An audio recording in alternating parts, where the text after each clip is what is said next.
everyone, and welcome to this Train Sim World 6 and Railway 200 celebration event. So, obviously yesterday we had Train Sim World 6 have early access launch yesterday, which I hope everybody's been enjoying that. But also this weekend, it's tomorrow on the 27th of September is the Railway 200 celebration day. Because 200 years ago to the day, locomotion number 1 opened the Stockton and Darlington Railway, which is incredible. It's amazing, and over the next few days it's actually doing some runs as well. The replica locomotive is going to recreate those runs as well. So we thought we'd get involved, and over the next few days we will be bringing you content from all our ambassadors and from ourselves to show you, sort of to celebrate the not just the launch of Train Sim World 6, but Railway 200 as well. So here is the streaming schedule that we've got for the next few days. So you've got all sorts of things to look forward to, with all sorts of ambassadors. I will be doing a cavalcade tomorrow on the 27th of September. Obviously, Matt streamed yesterday for early access, so the launch of early access. And we've also got a 4-up challenge and a 2-up challenge from ambassadors. So yes, a lot to look forward to. I'll just go through some of the Train Sim World 6 details as well, if you didn't know already. So you've got Standard Edition, we get Morristown, Leipzig, Dresden, Riviera line. So with a training centre. You've got Deluxe Edition, where you get all the same, plus you get the Class 220, the DBBR 294, and the NJ Transit ALP 450p. And then you've also got Special Edition as well, which you get all that. Plus, you get Mannheim, Cardiff City Network, Semmering Barn, Swallow Groningen, and MBTA Boston Worcester. So yes, there's a lot of content there if you haven't picked up any of the routes. So yes, a lot to look forward to. So yes, now I thought what a better way to start the event, which it did. Funnily enough, Railway 200 has been celebrated all throughout the year. Lots of different heritage railways. Obviously, we had the greatest gathering.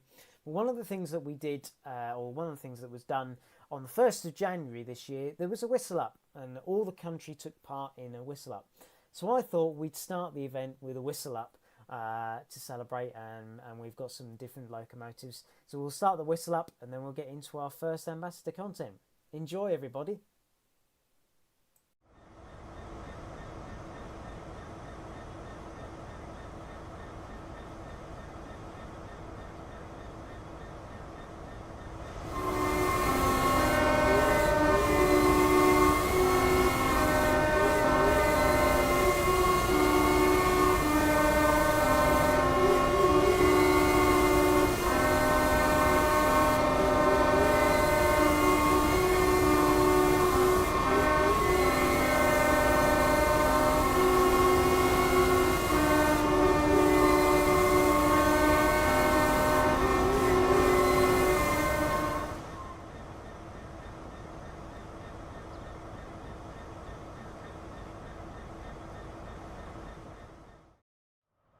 Hello there, people of the internet.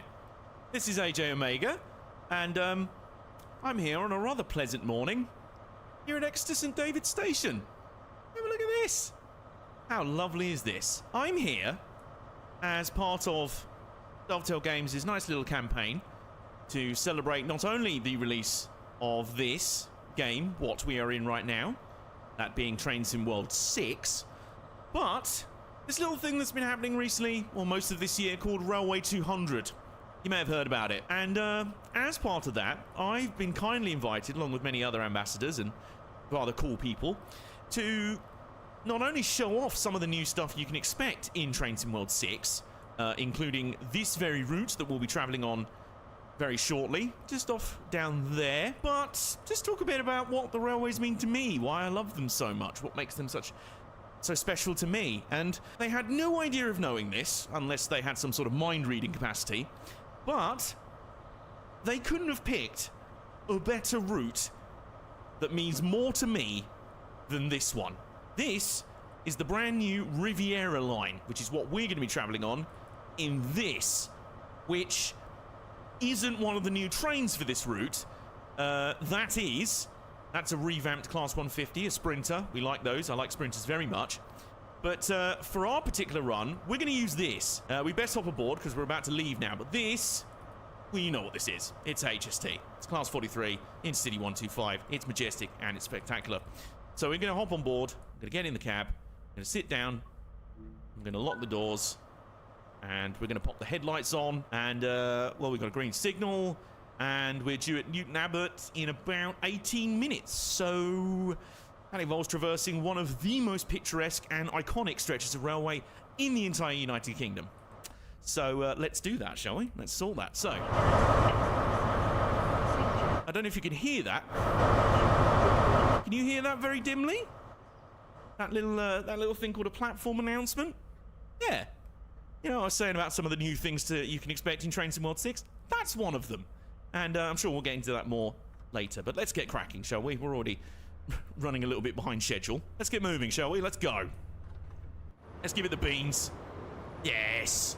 Look at that. Majestic set. And as we go trundle over the River Exe, let us commence our journey. Ooh, 75 miles an hour? Don't mind if I do. And what's that? Oh, that's a 166. Very appropriate. The other train that came with the units, or the route that this HST first started out on. Now, you may have noticed, this is not a full-length set. That's only 4 coaches between the 2 power cars. Now, what this is what the HSTs that are left in Devon and Cornwall now are still doing, which is they've been formed into shorter 4-car castle sets, and they run between, I think it used to be Cardiff and Penzance down at the very end of Cornwall. Let's just give people a wake-up call on the platform. I think that's only polite. It is 10 past 8 in the morning. But yes, these are shorter 4-coach sets meant for more kind of intensive, shorter runs. Originally, in their full-on in-city days, they would have 7 or 8 coaches between the power cars. So this isn't quite the full-length set, but it is a realistic portrayal about what exists right now, what the HSTs are doing now in Devon and Cornwall, although not for much longer. They have been around a flipping long time, though. I've got to say, they've been around the block. These things, I like them. I don't care. I like these things very much, and that's exactly why I picked the HST here to take a run on the Riviera line with you all. I feel like this is very appropriate because HSTs called this route home for literally from the mid-70s through to technically still now, like nearly 50 years on. Plus, if I remember rightly, this was one of the very first trains from the very first Train Sim World game, the Great Western Express route, London, Paddington to Reading, which is the very other end of this route. This is on the same route. You go from London, Paddington to Reading and then onwards, and then you get to Exeter, and you're on this route now to Plymouth, which is where we'll be going today. And then eventually you end up down in Penzance, down in Cornwall. That's the entire length of the run, the Great Western Main Line, end to end. Ooh, sheep. I would make some sort of joke about being easily distracted, but literally, in the week I'm recording this, I was just diagnosed last week with ADHD, so I suppose I can make those jokes properly now. But yeah, I felt like the HST would be a lovely choice for our trundle down this route today. It's a train that means a lot to me. It's literally one of the first trains I ever rode on when I was very, very small, before I even remember being into trains at all. And in fact, my dad especially has a very, very long association with this railway in this part of the world, which is part of the reason why it's so appropriate that it's in the game. Now, I genuinely, when this was announced, I couldn't have been happier. If you'd have asked me what routes I'd have liked to have seen in Train Sim World in the future, this would have been at the top of the list. It's like they read my mind. There's been a long family history with this line, and one of my first ever experiences riding the train, like I say, I was so young, I think I was literally only like a baby, but apparently our train journey down to Newton Abbot, I think it was, I had a lovely time riding the train all the way. Well, didn't matter that it was like 4 hours or so, maybe 5 hours from London, all the way down there. Didn't cry, didn't wake up once. I just had a lovely time, either sleeping or looking out the window at the views. And it was this route, and it was aboard a HST. And very quickly, we're going to arrive on one of the most iconic and legendary parts of this route, and one of my favourite bits of railway in the world. This section, all the way down to Teignmouth and Newton Abbot, is glorious. It is absolutely spectacular, and this is just the sort of warm-up area. This is still the estuary of the River Exe, which we just crossed, obviously coming out of Exeter. And you think, wow, that's pretty, across the water, you know, and the railway line's right along the water's edge. Look at that. We're literally on top of, have a look at that. We're literally almost on top of the water there. Hey, you think that's cool? You've not seen nothing yet. Down here is Starcross Station, and right there is one of the brand new for the game Voyagers. There you go, there's one. You wanted to see one of the new Voyagers? There's one. And here's Starcross Station. And that building there on the right, you see that brown building there? That is one of the original engine houses, I believe, for Isambard Kingdom Brunel, the original builder of this line, the original Great Western Railway, not the one we know now, the very, very original one. This entire line was built to be an atmospheric railway. I'll be honest, I don't quite know how that works, but it basically involves like vacuums and air powering the trains. Let's be honest, Isambard Kingdom Brunel, known for many things, known for building many, many great railway things, including this line in general. The atmospheric railway concept was not one of them. So yeah, didn't really work, but it is an important reason as to why this entire railway line, all the way down to Plymouth, was built the way it was. And it's quite cool that there are still numerous little relics of it left around there. So, this is still the estuary of the River Exe. And now we're about to come up upon the real main event. But firstly, we're going to head through the first of 2 Dawlish stations. This is Dawlish Warren, featuring 2 sprinters. Hey, one that side and one that side. And now, here we go. We turn to the right. We look over there. That is Langston Rock. And round here is the Dawlish seawall. Honestly, the smile on my face right now, I am beaming. Just, this is magic. I said already how this route had a big kind of family history for me. The whole reason I am as into trains as I am is because of my dad. And this stretch of railway was basically home for him. Like, no joke. This was his spotting home. As you can see, what makes this route really special is you see there by the railway, between the railway and the water, and that's the sea, right there, is a footpath. So you can literally walk along the footpath right next to the railway tracks and with the sea on the other side. And here we are at the main Dawlish station, which actually here, you may notice the seawall, the actual wall looks a little bit different, which is because actually in recent years they've actually done a lot of work to renovate and upgrade the seawall to tackle against like high tides and things like that, because naturally being so close to the sea you'd get in high winds and you get a lot of splashing, shall we say, and sometimes it'd be quite a lot of splashing, so much so that it would actually damage the railway. But they've upgraded it. I'm curious to see what the modern version looks like now, because I haven't been down there since. But one of the first ever trips I did when I started my Another Station, Another Mile YouTube channel, which is kind of just basically me celebrating how much I love trains, really. That's the whole point of the channel, and that's what it's always been. I couldn't think of a better first journey, or one of the first videos to do, than a trip down to the Dawlish seawall. And it was on a HST. It was one of the last intercity HSTs to run the full length of the Great Western Main Line. They retired, I think, in May 2019. So I went down around that time, and I got to experience the HST along the Dawlish seawall, and it was magic. Just absolute magic. So we've just been through Kenaway Tunnel and Coreyton Tunnel, I believe. Yeah, Coreyton. And this is another unique part of the seawall route. So we've been down the main stretch through Dawlish and through the Kenaway Tunnel. And it's at this point I really remember that I should have remembered to put the cab light on. Oops. Now here we go. That's the great thing about tunnels. There's always light at the end of them. So here we go, right in the light, and where's the cab light? There we go. Just leave that on, and we can go up to 75. So you can see here, we've been through several tunnels, and that footpath still going. So you can walk all the way along here, along the beach, with trains running along. It's beautiful, and look at that. That's just the sea, and it just stretches out as far as the eye can see. No pun intended. The biggest reason I am so into trains as I am is because of the stories my dad would tell me of how much he was into trains and his spotting days. And most of them, a lot of them, took place down here when he was in his teenage years in the 1970s. Ironically, when the HSTs were first debuting. However, these weren't the trains he was after, because it's kind of a full circle thing, because whereas nowadays these HSTs are being retired and I'm chasing them around before they go away for good, my dad was doing the same thing with his favourite class of trains back then when the HSTs were coming on stream to replace them. In his case, those would be the diesel hydraulics, of which one of them is represented in Train Sim World, the Class 52 Western. If you've ever driven that magnificent machine, he loved those. They were his favourite locomotives ever. And they used to operate the Top Link Expresses down here. And this is Teignmouth Station we're just trundling through, and that's basically the end of the Dawlish Seawall segment. So there it is. That part of the route is done. And it was spectacular, wasn't it?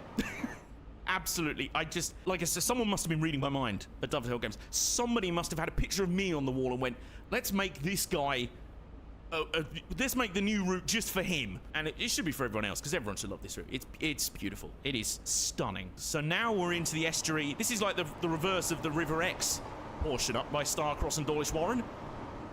Can I just point out as well, look at that road bridge. How funky is that? Just the sort of things you see on this route. It's very unconventional and very weird and very dramatic and very beautiful, really. That's kind of the theme of this entire route, really. Like I say, now we're onto the River Tane part of the route.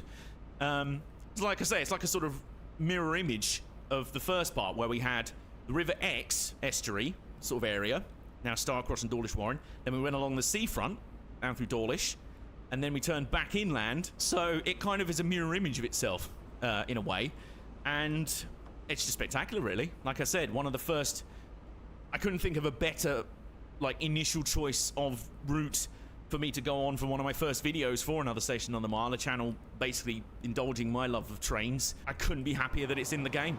Could not be happier. My dad's going to be very happy because you can run the Class 52 Western that's in the game on a rail tour service down here with appropriate BR Blue-Grey Mark II coaches, which would have been very accurate for the actual trains they would have run back in the day. That's pretty much period correct, so you can get a period correct experience with that, and the old Class 47, the blue and yellow one, and maybe the Peak as well, the Class 45. They basically ran the services that are now run by Voyagers. So we're coming up towards, oh, there's another HST coming the other way. Hiya.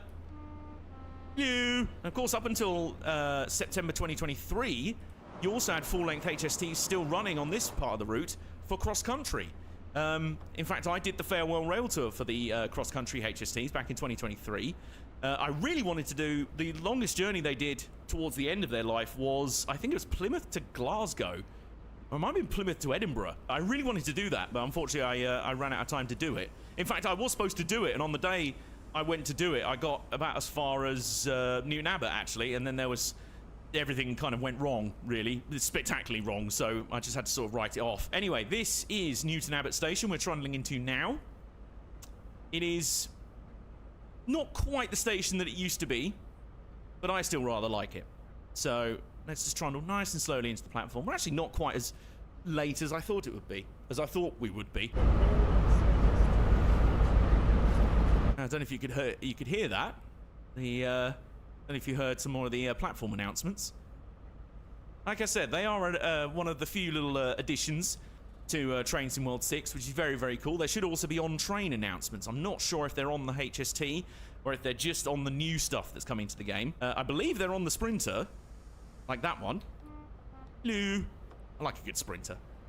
I like a good small sort of plucky passenger train, like the original Class 121 bubble cars, which were, one of them was in Thomas the Tank Engine, but I can't remember the name of the character. But anyway, yes, this is Newton Abbot. Used to be a lot bigger. Over here used to be an entire locomotive works back in the sort of Victorian times. There used to be a branch line going that way out to the station, and there's platforms sort of on the far side that now are truncated. There would have been 2 more platforms and lines coming through where that car park is, and I believe into a freight yard.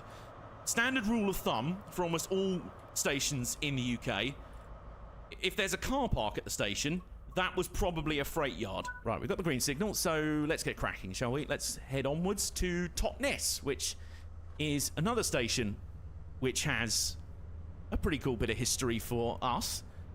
I mean, all the stations on this line have a lot of history. There's even a lot of abandoned stations on this line. You know me, I like a good abandoned station. It has been a while, and it's been a while since I've done a video like this, and I've been involved with a Dovetail Games Direct or stream campaign sort of thing. But some things never change. Namely my love of tea. And of course I have a cup of tea for this. Of course I do. If I was riding this train in real life, I would have a cup of tea. I would have got a cup of tea from the on-train dining, what do you call it? The food trolley. They don't have buffet cars on these. I think the original HSTs did have buffet cars, which were really cool. Now these tracks over here, that is the actual Riviera line. Branching off down there is a line that goes all the way down to a little place called Paynton. And in fact, it used to go, and technically still does, go even further than Paignton. The main line only goes as far as Paignton these days. But the original railway goes all the way down to a place on the seafront called Kingswear. Nowadays, the Paignton to Kingswear section of that line is now the, I believe it's called the Dartmouth Steam Railway. And you actually go down there and you can ride a steam train down to the docks, to the seaside at Kingswear, and get a heritage ferry, which is really, really cool. I've never actually been down there. I really want to. And it's another one of the really, really cool aspects of this entire route is there's multiple expansion options. There's branch lines all over the place, both former branch lines and still existing ones. And there's 2 heritage railways. So we've just gone past the turn-off, as it were, the junction. We've just been through Aller Junction.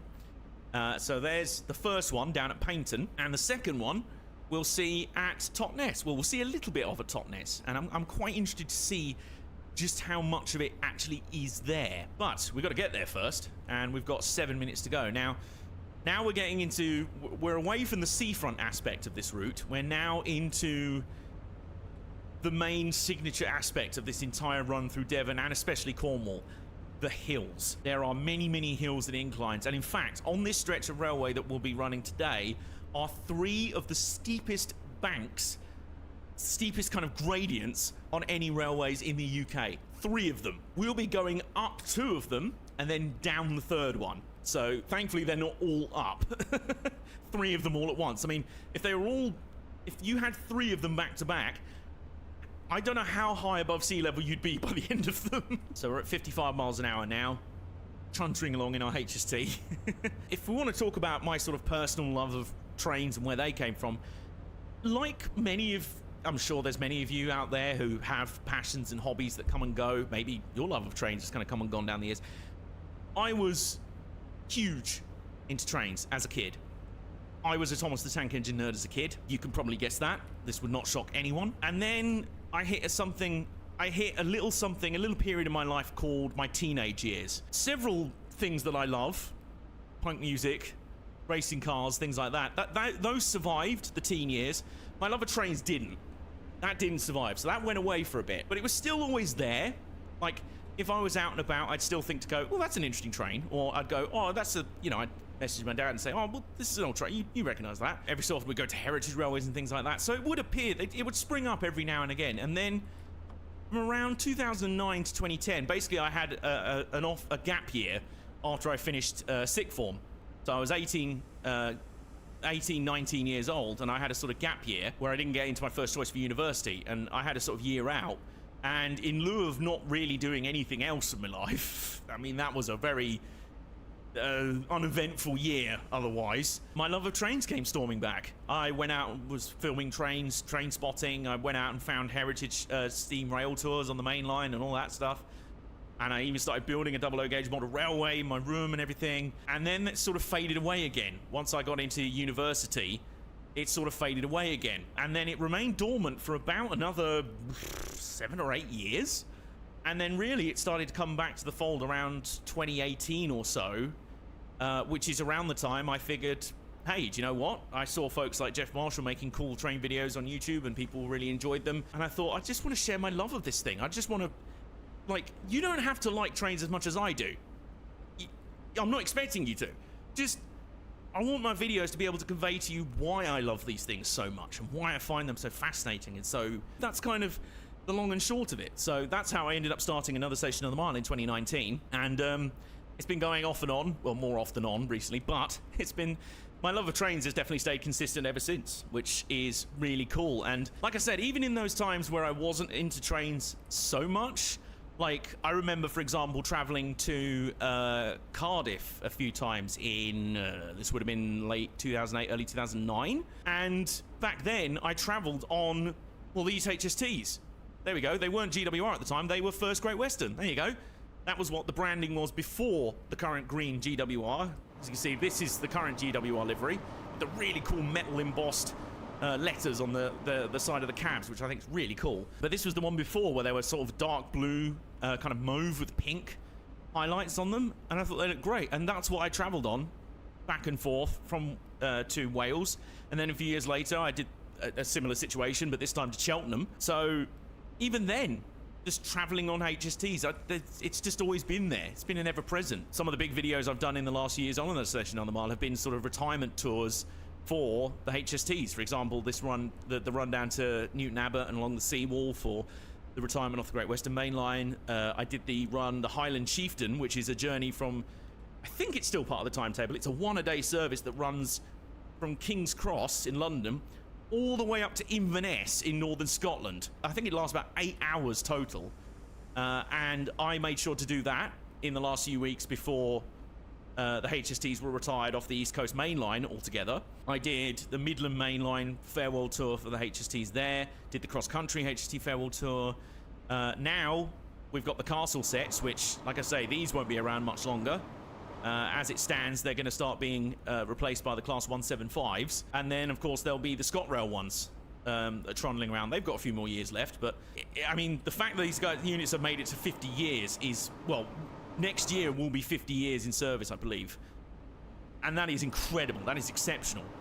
Like, it's easy to sort of view them as kind of old and naff now. But at the time, this must have been, like, something from another planet. The way these came in and sort of was super fast and super... They had this cool kind of angular, sleek look to them. It must have been like something that had never really been seen before. Now, I'm just going to break off waxing lyrical there because I realise we're about to come up on Totnes. So what we're going to do while we're slowing for the station is we're going to have a look out the right side window, at the right side, and just see if we can see anything over there. Because, you know, I said something about a heritage railway at Totnes. Well, it does actually connect to the main line technically, but it doesn't actually run onto the main line anymore. Obviously, it used to be a branch line that used to go all the way up to... Ah, there you go. You see the old British Rail Mark 1? Chocolate and cream in the platform? There they are. There it is. Ha-ha! That's brilliant. That is the South Devon Railway. Beautiful little heritage line. And this was the old branch line that used to go up to, I believe, a little station called Ashburton. And when loads and loads of railways were closed in the 1960s, that was just one of many that were closed. And then what happened was it was saved for preservation, but then, annoyingly, the top of the branch line was cut off, basically. It was beheaded, because the final run to Ashburton was cut off by a new dual carriageway. The line that remains now runs up to... Oh, come on, Totnes to... oh my god, my mind's gone blank. Wait a minute, I'll get it stopped in the platform and then I'll totally won't look it up. But it is a railway I have been to. I've made a railway, a video there, and we're just going to stop right here. Come on, there you go. That was still only about 2 minutes down, actually. That's lovely. Let's quickly have a look around Totnes. And there's one of the new Class 802 units over there. Now, those are bi-mode, which, as you can tell, they have... There they are. The, overhead line equipment. Oh my god, where's my brain gone? My brain's just stopped working. It's an inconvenient time for that to happen, but when they get down here, which hasn't been electrified, they have diesel engines that they can run on. So let's hop back in the cab. Let's best not make this service much later than it already is. And let's have a look down there. Now, over there, I think you can just see on the left there is the old signal box for Totnes. And behind that, the sort of grey stone building, I believe, is another building that used to be involved with the atmospheric railway that I mentioned earlier, the one we saw at Starcross. So let's get going again, shall we? Let's get cracking. Meantime, I'm going to give my brain a kick up the you-know-what by looking up the Buckfastleigh. Buckfastleigh. There it is. Okay, and it was formerly known as the Dart Valley Railway, which is because it ran alongside the River Dart. I mean, it literally does run right along the River Dart. It's a beautiful railway, gorgeous little railway. Like, that is peak Great Western Railway, original Great Western Railway, cute little branch line, little bit of freight, tiny little tank engine trundling up and down with a few coaches, whatever, you know, tiny little bucolic, lovely, just bucolic loveliness. Basically, it makes for a perfect heritage railway. It's a lovely little railway. So that's both of the heritage operations that we've been through on this route. Yeah, we best start cracking on now, because do you remember earlier I mentioned something about 3 of the steepest banks in the United Kingdom, it's the steepest kind of gradients on the railways in the UK, being on this section of route? Well, we're approaching the first of them. And the first of them would be Dainton Bank, which I believe is the 4th steepest in the entire country. Well, that's interesting. There's a sign in the top right. I don't know if you can see on the menu up there in the top right up here. That next speed limit is in a white square and it's in yellow, which makes me wonder. I think we're about to encounter a temporary speed restriction, which is one of several new little elements, sort of gameplay elements that have been added for Train Sim World 6. Like I say, platform announcements and on-train announcements is one of them. Another is random faults and little things like that. So I've turned off train faults because I didn't want our train breaking down randomly on our run. But temporary speed restrictions are still, on. And it looks like we're about to get one. So we're going to be scaling one of the steepest banks in the country even slower than we normally would. Yeah, there you go. You see there? And 40 mile an hour sign there has been plonked down.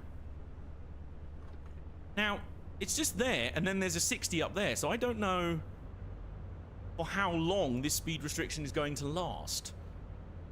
Like I said, we weren't exactly going to be doing this bank particularly fast. It is incredibly steep. You can see we're up to 2% on the gradiometer. Oh, there we go. That's all it was. It was just that little bit back there, so... Oh, that's neat. There you go. Well, you've had a preview of another new feature for Train Sim World 6. The, random, sometimes temporary speed restriction. So, like I said, I think train faults are one. There's temporary, like, signaling things.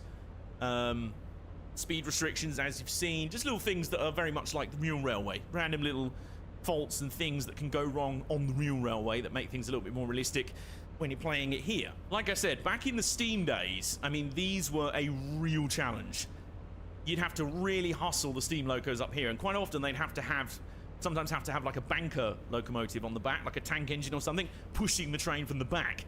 You give them a hand up the banks, they'll be like, I'll give you a hand, mate. I'll give you a shove. Cheers. Another Voyager. Stuff like the HSTs and the Voyagers, pretty well. I think the Voyagers can handle them just about.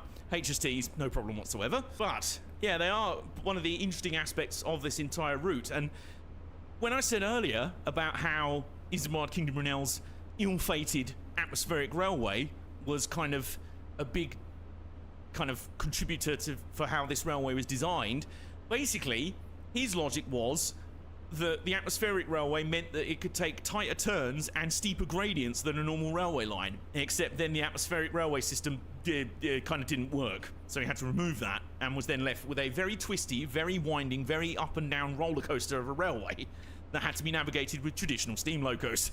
So he was like, oh, I've kind of made a rod for my own back there. But to be honest, Isambard, very glad that you have, because the bit that's left behind, the bit that survived, is well, spectacular. It is spectacular. Just rolling hills every which way you look. It is utterly stunning. I cannot wait to waste hours of my life in this game just in photo mode. Literally, like, I'm making sure not to open photo mode at all on this run, because I'm gonna have to trim this a little bit anyway, because I've got an hour slot. Trust me, if I started getting into photo mode, we would be here for 3 hours. Minimum 3 hours. I have to basically add like 20 minutes or so minimum onto any route that I choose to do. I'm like, okay, this is a 10-minute route, but for me it'll take 25 because I'll spend that much time faffing around in photo mode, because, as I say, very pretty game, and this is an incredibly pretty route. I already love the West Cornwall local route, which tackles... It's quite nice in a way, because we've got the Great Western Express, which tackles the London end of the Great Western Main Line, London Paddington to Reading. We've got the West Cornwall local, which tackles the very, very end of the Great Western Main Line. And now we've got this bit, which is one of the iconic sections on the route itself, which is really cool. We are still climbing, by the looks of it. It seems like we haven't stopped climbing for a while. We are climbing into the clouds, it feels like. So it is very possible we're actually onto the second of the two banks, which is Rattery. Now, Rattery Bank is the least impressive, well, the least cool of the three, because it's only the 7th steepest in the country. I mean, come on, only. And then when we're plunging downhill very steeply, we'll know that we're on the third one, which is Hemerdon Bank, which is the 3rd steepest. So going this way, we've got the 4th steepest gradient, which is Dainton. Going the other way, you've got the 3rd steepest, which is Hemerdon. Now, I can't remember off the top of my head what the actual steepest one is, what the number one is. I think it's probably the Lickey Incline, which is just south of Birmingham. I think it's that one. But either way, like I said, back in Steam days, the crews had to work those engines very hard along these sections of line. And even the diesels, even a lot of the diesels had to work pretty hard. In fact, cycling back around to what I mentioned earlier about my dad's favourite diesels, the Westerns, and the diesel hydraulics in general, big reason why they were chosen, or diesel hydraulic locomotives, which differ from diesel electrics, which is like this, or basically almost any other diesel locomotive that's run in the UK. Pretty much almost all of them have been diesel electric, which means they use diesel engines to power an electric generator and electric traction motors. Now, diesel hydraulic is entirely mechanical. It's much more like an actual, like a car transmission. It's actually got like a transmission and things like that, like a car. And the big advantage that gave the diesel hydraulics, the big advantage they had was traction. Basically meant they couldn't spin their wheels. Like, even if you tried, you couldn't spin the wheels. Hello, 802. How you doing? So, basically, it meant that, especially on steep gradients and inclines, they had awesome pulling power. Like, awesome, like excellent pulling power. The downside was that it was a bit more of a fiddly system, and it was so, like, out of left field and unlike the diesel electrics that 90% of the rest of the railways ran on, that they ended up being retired a lot earlier than they should have been. That's one thing you can't say about the HSTs. They've definitely not been retired before their, you know, before their time.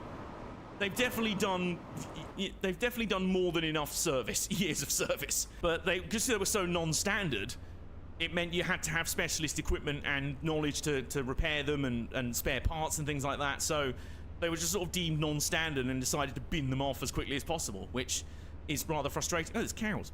Hello. Anyway, cows. That's another nice thing about routes like this. Animals. Cute animals. We saw some sheep earlier. So, next station we got is Ivy Bridge. And that's coming up in 3.3 miles. The most recent time I would have been down here, further west of Totnes, would have been... Oh, look at that. Oh, yeah.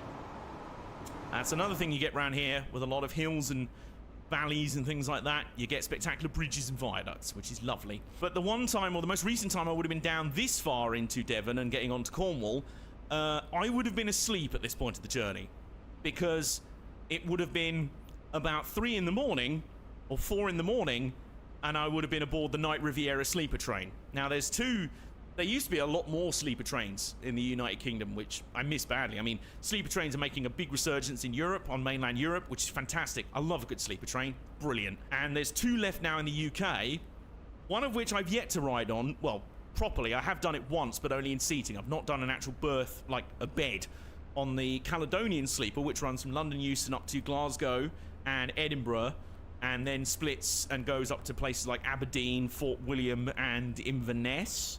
And I feel like I might be missing an extra stop. But yes, basically it's London to Scotland. And the other one, which I have been on, I went down there in 2019, again for one of my first Another Station on the Mile videos, was the Night Riviera, which runs Paddington to Penzance. It does this entire route. It was a magical experience. I loved the whole thing. It was great. Just being on the train, we were hauled by a Class 57 diesel locomotive, which is a re-engined Class 47. Now, there's a 47 in the game, but the 57 is basically an updated and re-engined version of one of those. And they haul the Night Riviera, which is refurbed old Mark III coaches, so very similar to the ones on our train here, but obviously, you know, sleeper coaches, so they've got beds and stuff like that on them. Yeah, I had a lovely time. I think I was asleep by about Reading on the way out, and I would have been asleep all the way down here, right up until the very end of this route. In fact, slightly beyond the end of this route would have been when I woke up and I had one of the most spectacular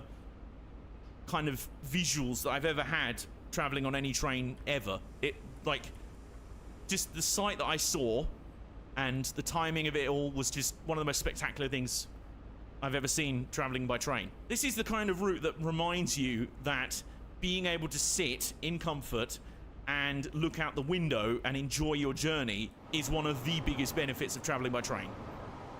This is getting to see sights like this is one of the big advantages of train travel. And seeing as we're now going downhill quite a bit, we might be onto Hemerdon Bank now.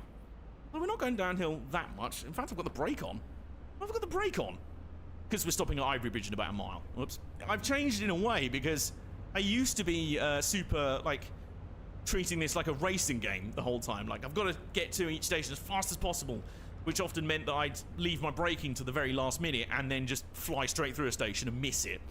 Now, I'm going the other way. I'm like, nope, got to be very, very cautious, to trot nice and slowly into the station, take it nice and easy, all that stuff. Yeah, it means I'm a little bit, well, I was always running a bit late anyway, because I like to ramble. I like to waffle. I don't know if you could tell. Now we're about half a mile away from the station, and we're still doing 50 miles an hour, so probably best to start slowing down properly now.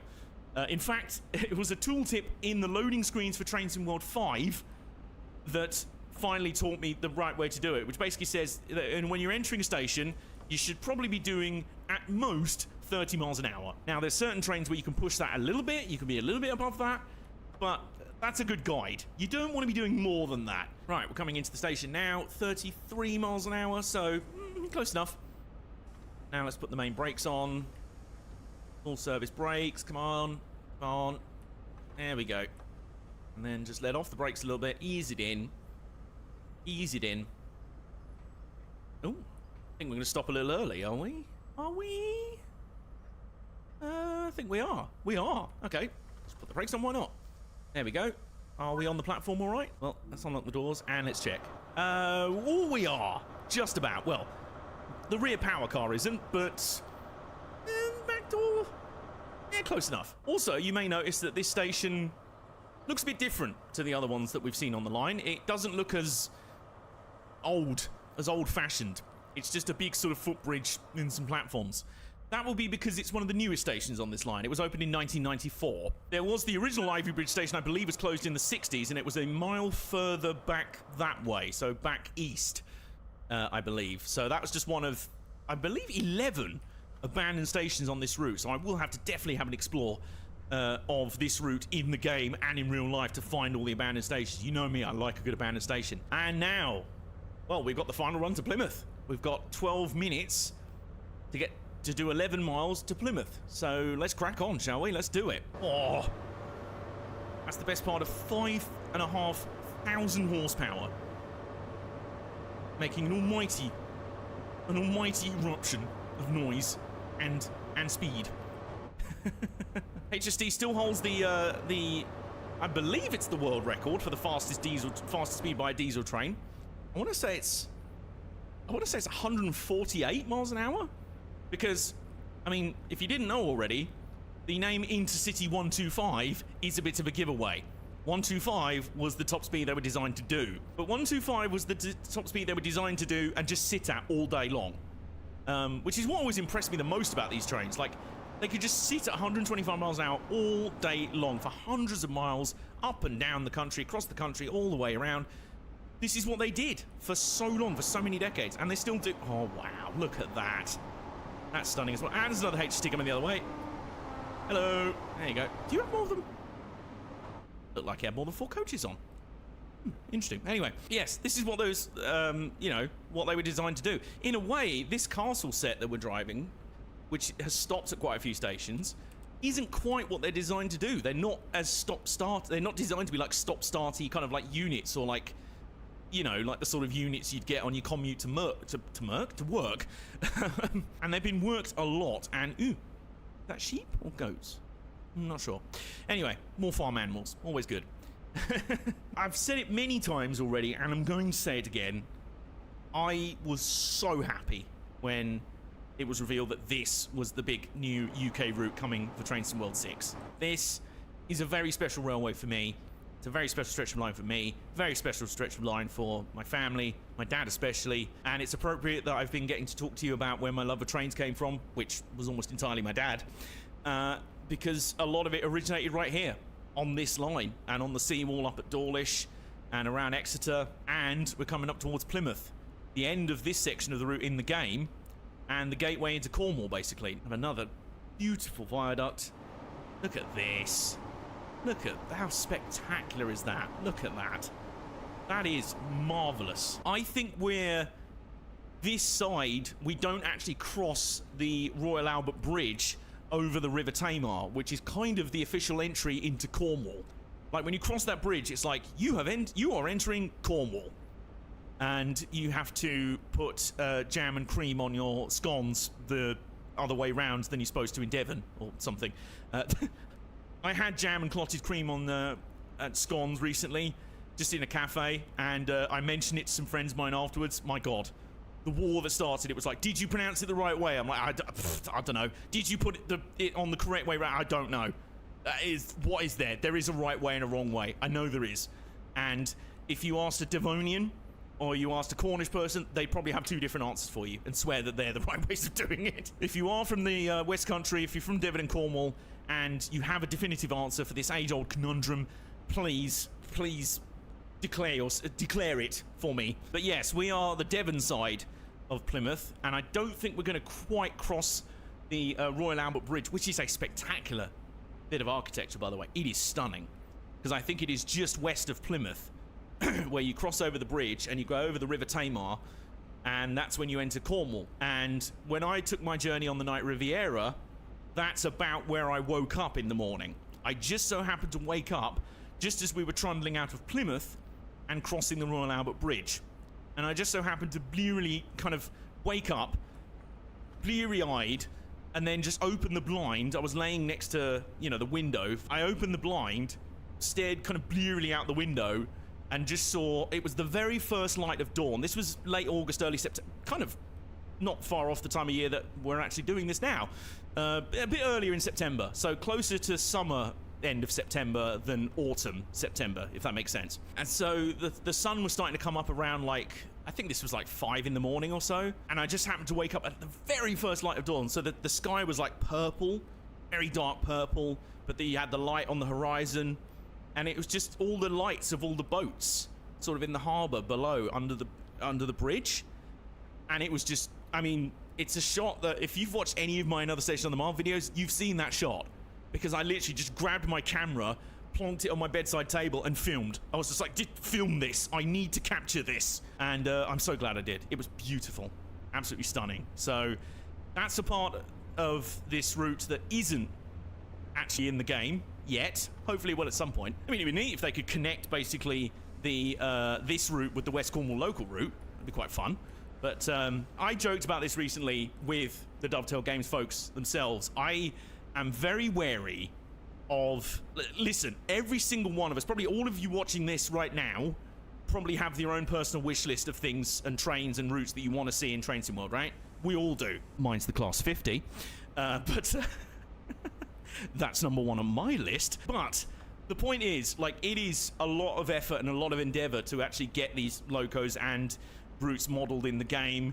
Like, for just modelling trains, you've got to scan them, you've got to find real life ones to scan, do the recording of the sound and everything, get all that done. So it's a lot to do without even stuff like licensing to get involved with as well. So it's a lot to go through. So I'm very wary of being like, please add this to this game. 0 out of 10, you've not put this specific train from this specific time period that I really want in the game. 0 out of 10, uninstalled, terrible Steam review, rage, hate it, terrible, worst game ever. Put it this way, the Riviera line would have been on my most wanted, it would have been on my wish list anyway, so they heard me and they thought, and you know what? We're not even going to give you a chance to go, where's my Riviera? I really want the Riviera line in this game. They decided to, they'd be like, haha, we decided to bring it in for you. I'm like, oh, thanks. I believe we're actually starting to, because we're about just over 3 miles out from Plymouth now, which is the final stop on our journey today. And there's more water. So we're ending this route where we started, on the banks of a river. Now, Plymouth is actually a very fascinating railway city in and of itself as well, because there used to be 2 routes down to Plymouth from the east. So from Exeter, you used to be able to get to Plymouth in 2 different ways. And meantime, speaking of legendary buildings and places on this route, over there, Plymouth Lara Depot. With the Class 08 in the yard. There you go. And a lot of HSTs, mostly. So, yeah, that is one of the most famous TMDs, kind of depots, sheds on the route. Yeah, it's around this time, it's around this part that we're sort of traversing a sort of network where 2 railways used to run into Plymouth rather than just 1. Like I said, from Exeter, you used to be able to go one of 2 ways to Plymouth. The original route, the very first one, is the one we're on right now. The original Great Western Railway built it, went along the seawall and everything like that, and it's all lovely and hunky-dory. But when the London and South Western Railway wanted to come down to Plymouth as well, they got there a bit late and they went, oh, we can't go the same way as the Great Western. They've already gone south of Dartmoor, which is this kind of big obstacle in the way. If you wanted to go through Devon on the, build a railway through Devon, you kind of had to negotiate Dartmoor. And there's not really much way to go over that or through it. So you sort of had to go round it. The Great Western Railway went to the south round it, along the seawall and things like that, as we've seen. The London South Western Railway decided to go north, around the top of Dartmoor. And they went via the route that now is only open, well, it wasn't even open to Oakhampton until a few years ago, but they reopened Oakhampton Station, which is really cool. I was actually there on the first day of the reopening, the first day of services back, which was really, really cool. But it used to run via Oakhampton, over the Meldon Viaduct at Meldon Quarry. It used to go around via Tavistock and places like that, down to Plymouth that way. And they used to stop, originally that used to stop in a separate station. I think it was Plymouth North Road.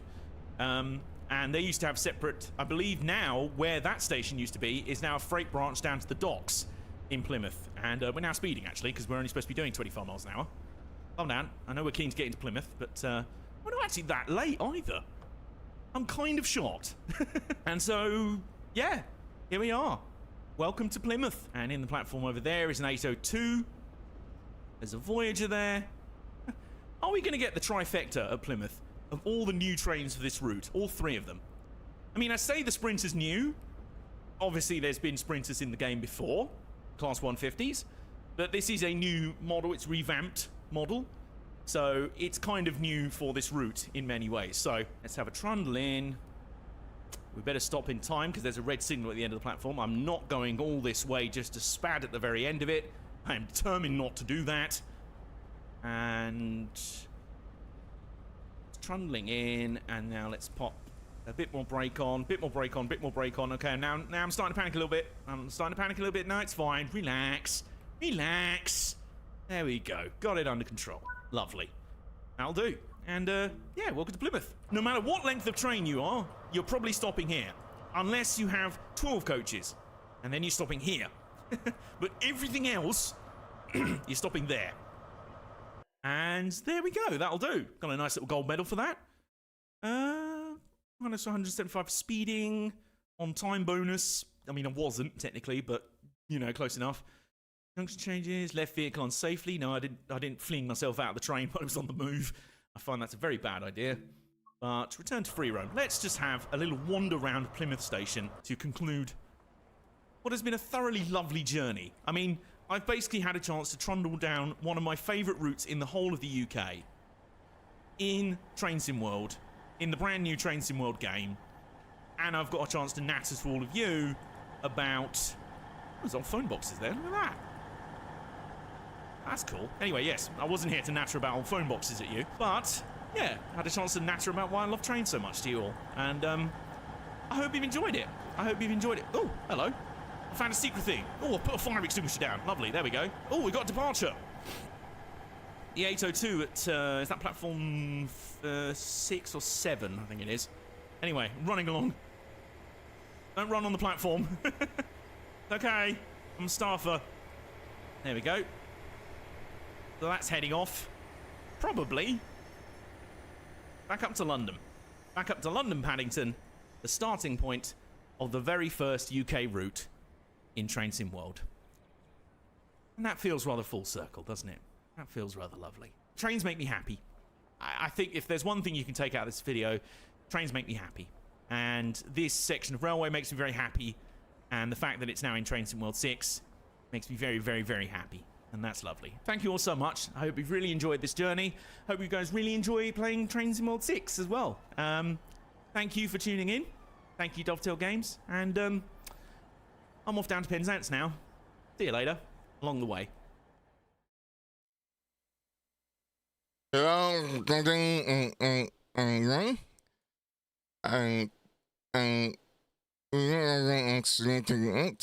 YouTube tricks, and then I got second for I do second for Dr. Games, the tournament event in TSW6 against like got to ESRB and all the restaurant doing this entry seconds for saying the okay and for it and seconds right I split account.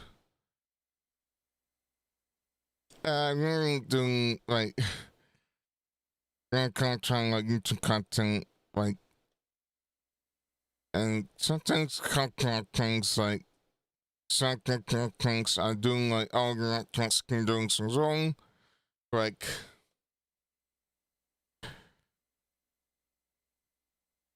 but then again against settings and the extra line that okay I guess I can't take extreme.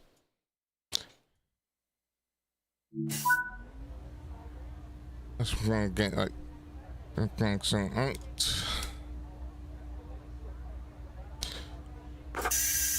Thanks and now the control plug.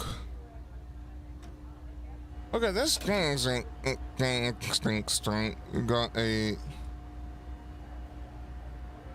program goes down.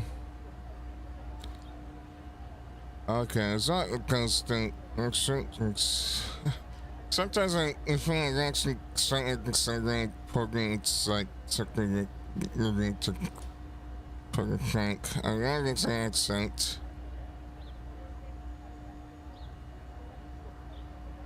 Yeah, it should be all good.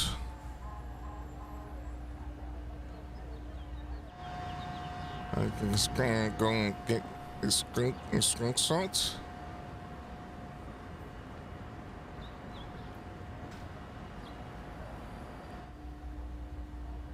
Yeah, so I think I'm going to like students because I don't have like things in the train. Like I don't really play things in the train. But this is very good things because I don't get the extra like string. I don't they play in that train. I don't have that. So let's get like. Let's go and go take that train like right right and then on that train. Okay, I think so. I'm doing saying instant saying like an extracted aspect, but I think I'll do two things as this plastic surgery. Alright. Technical doors. There are pots around, so maybe you got the sign.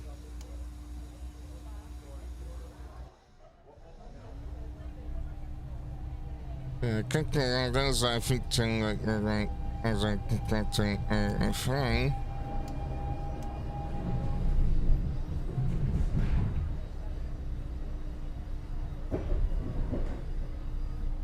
Yeah, I think you go like actually two doesn't do them and the flag doesn't do them.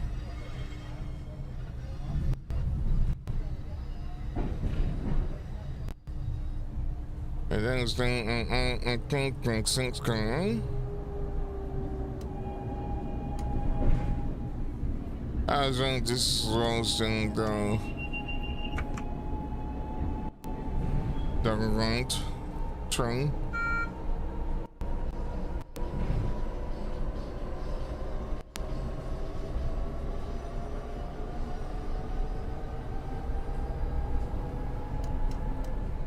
I guess back that it takes the line today.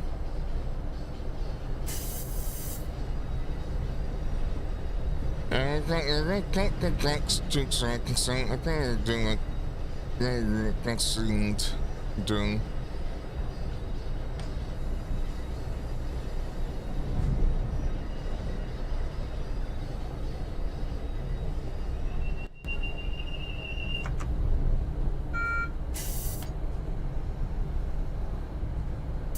Thanks God, okay, defeating.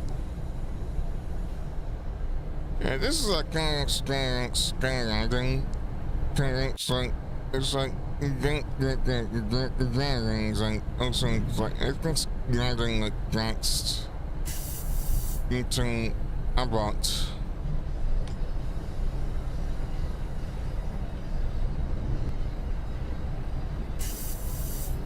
So you get the perfect sync traveling like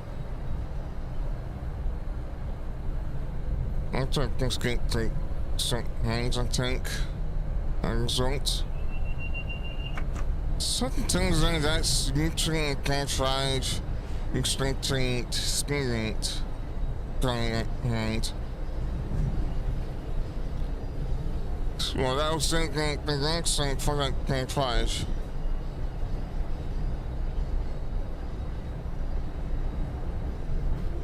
So program the right next that after the next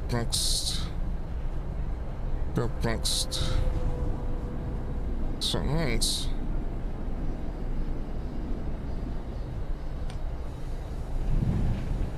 So far, this is probably the next thing like okay, right, and that next. Turn down.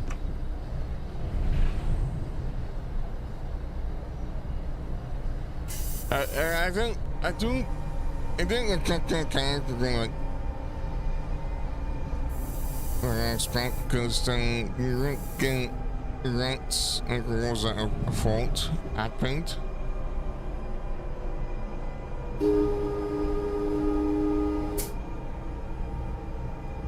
Songs.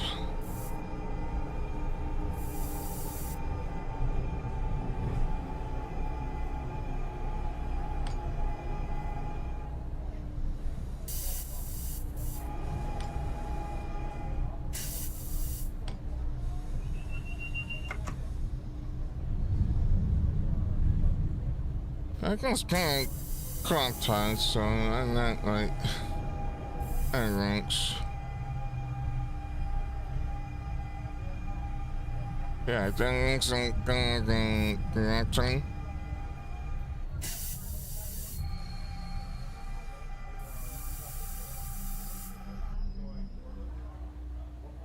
Yeah, so if we had the next the alternate text on that I had that this is St. Anne's, but I think the captions are very like I think the current I think it's St. Anne.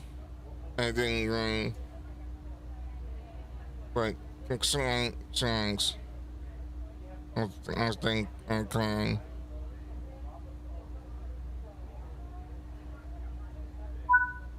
Because like our trains like this accent trains don't have like something like cooking something for things trains to do. So I think then a sense I think that's the accent experience going to like things done.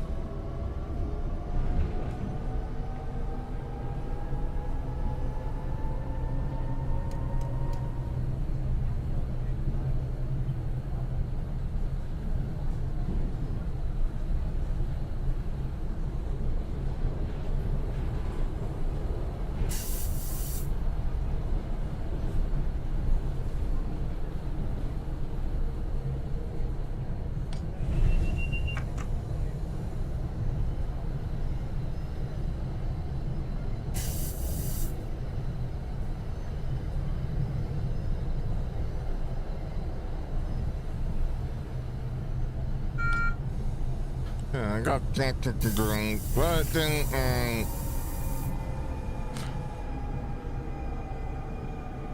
I'm thinking constructing.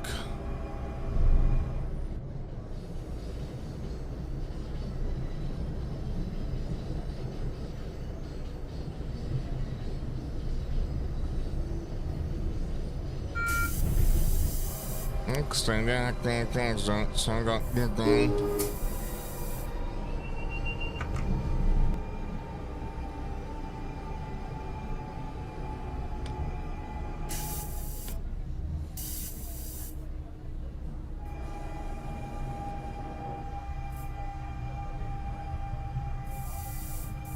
Right, let's go against 3 seconds. Doing okay then.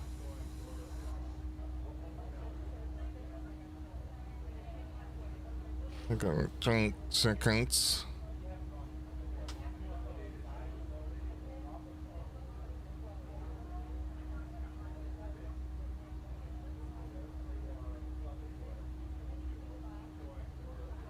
Yeah, the dunks.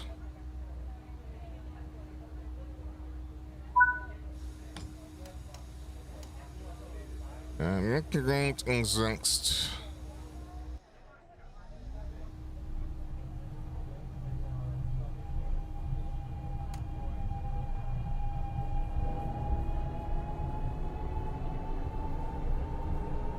The recreate.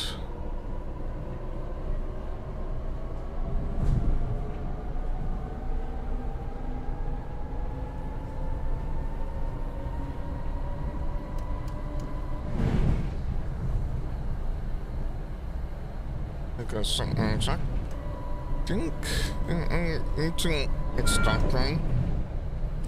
Stocking savings.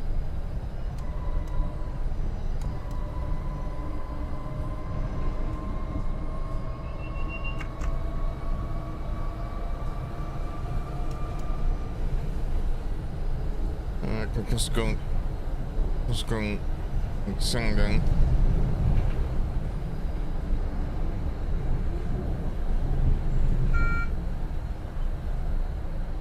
I think I do have the access Fox for stream.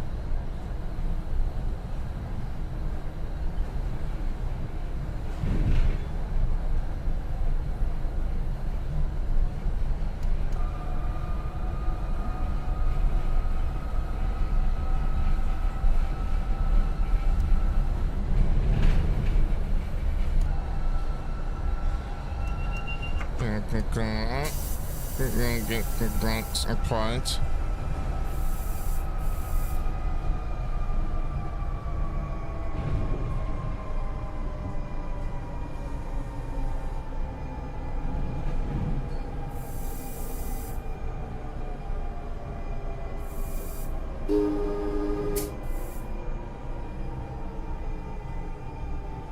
I can probably get the container right.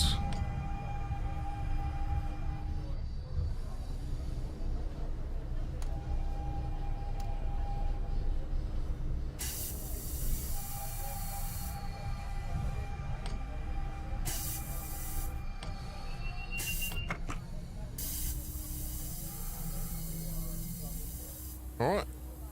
What do you think?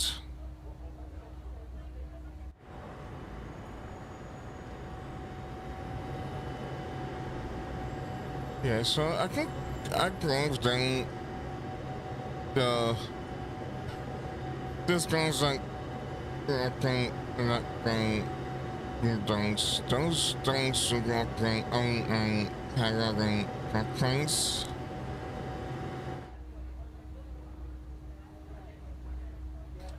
Next thing, cause I probably do like a drawing like side calculating program. Like I got probably 2 custom drawings I got to in creating and it's string. I'm gonna have that the drawings that like I sent to drawing.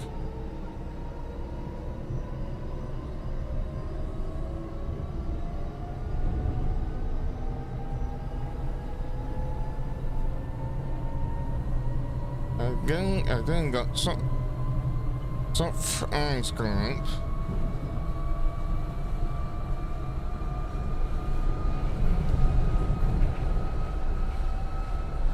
It kind of stinks because Fox was like I ended like getting like an acting point and I was like going to stop.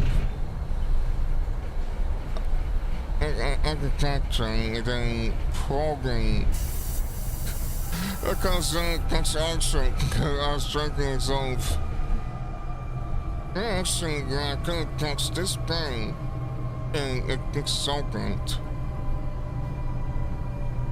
Expecting it's a second points like breaking points. Like a concern, because then probably can't. It just had probably have to get up to like find the breakers. I think the great points that I find is like they're probably gonna be like tax kinds.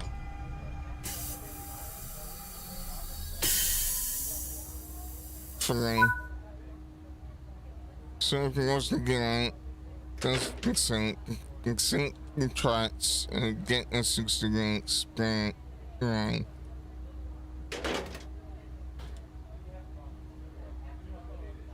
And if you can sit back down, if it's in program that's unlocking those and sink back through. Because then if he wants to do the same done, it's get doing. But what the heck? Okay, this guy's a thing. So now I get essence if it goes like okay, right. I can't see anything he's doing.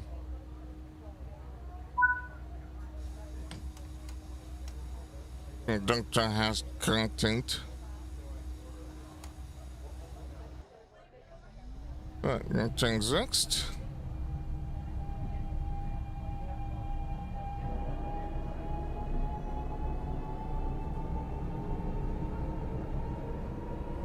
I just want to things actions. I probably I can set things to China who can six things songs already. Yeah, I kind of like it takes that thing everything because I don't think it takes time as long.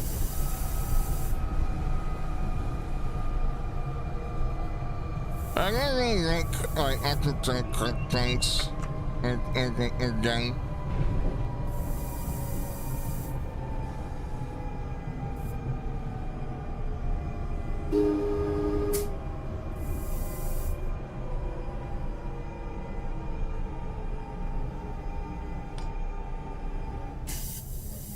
But I was kind of trying to see how this rank was going like throughout all that.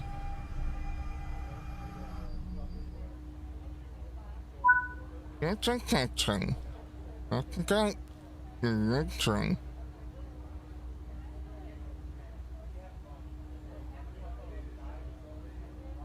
I can't actually date like wearing like accents like have something like I can't. But that could mean like all voicings like probably like I could get a red catching, a fair catching. I think probably like instead of having rings like an ultra like actually 16 that I got and the actual coins. I think that could be like something that Dr. could add. Cause I think that could be good. Saying like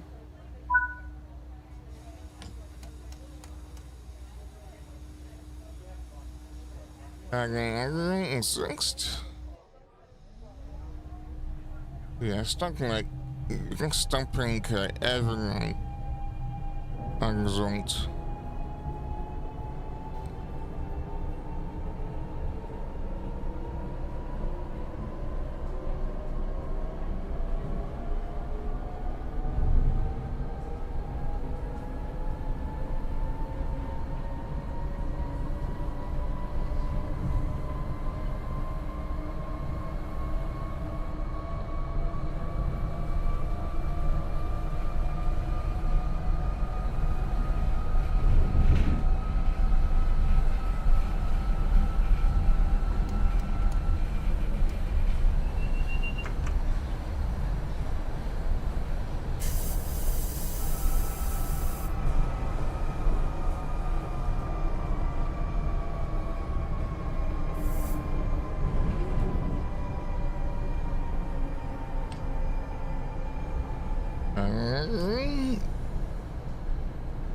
just got the train.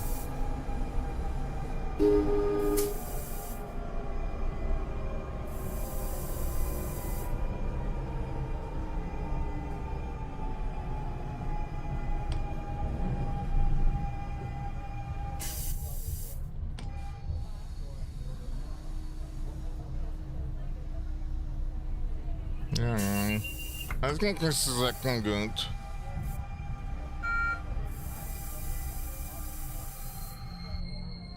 I think Black's extreme gets different than the collecting stock game.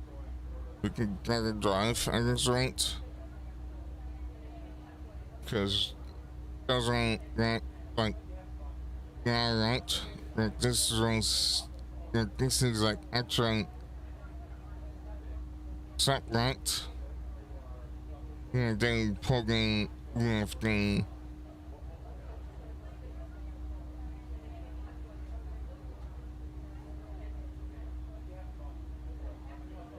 yeah, select the dunks.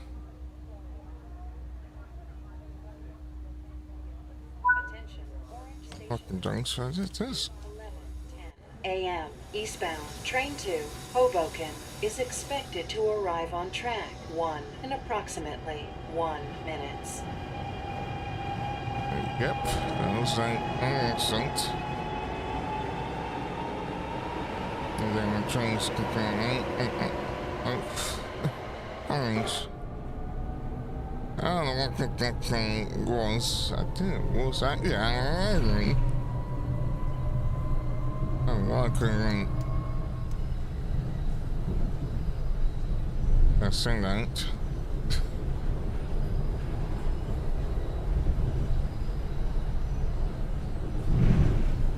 I said that I was right? So probably that's been right.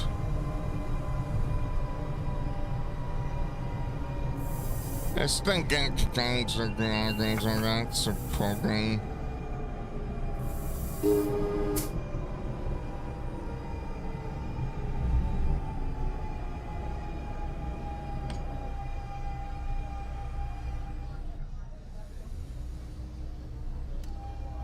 It can spin up.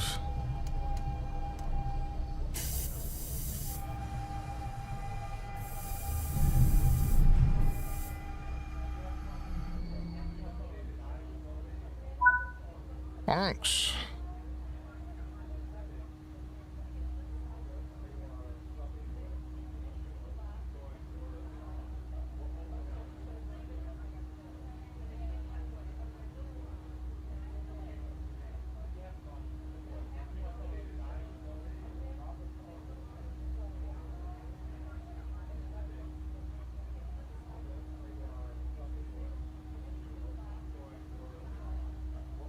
Well, looks like the dice.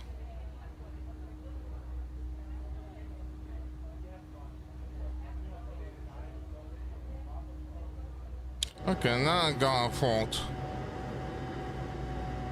Okay, probably. I guess up the dice, but ground dice is closing. I used to get last time, like you chewing. Okay, this is wrong. I think the writing is wrong. The home could get stuck. What's the fault? Okay, probably have to get points already.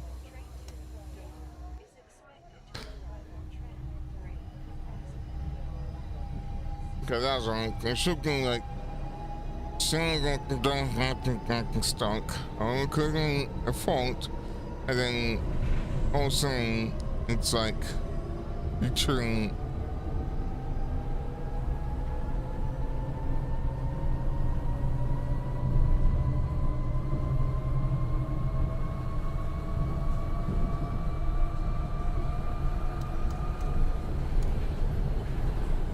Well, that's probably one of the points.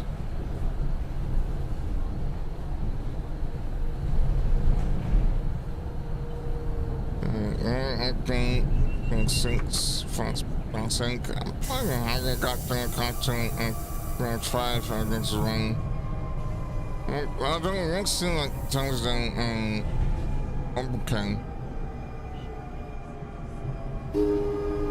Because I got I sure I got that trains that were connecting installed.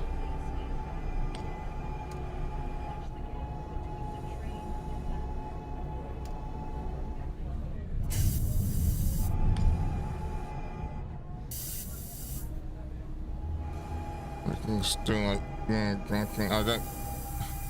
This cause can't go using shit.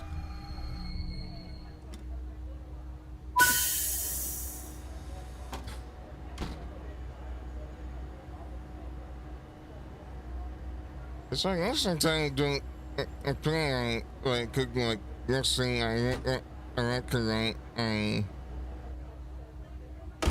rights because sometimes getting right and like the full thing that the rights I reckon rights and then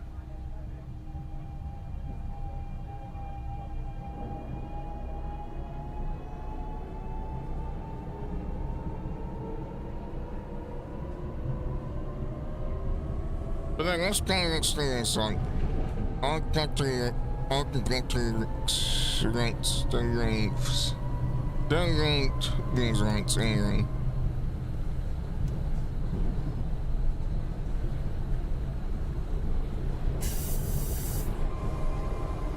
It's orange.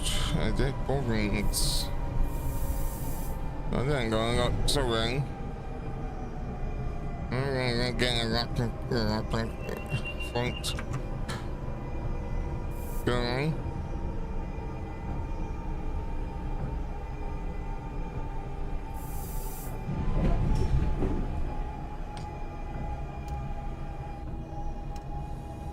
Okay, I'm probably doing it to soon.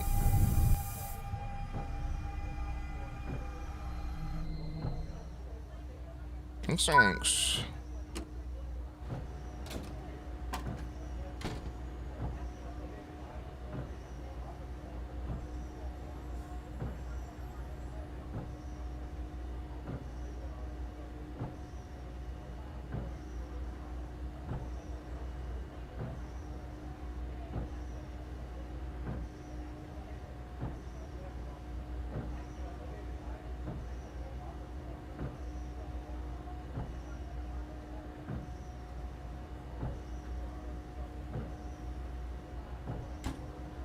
Let's go.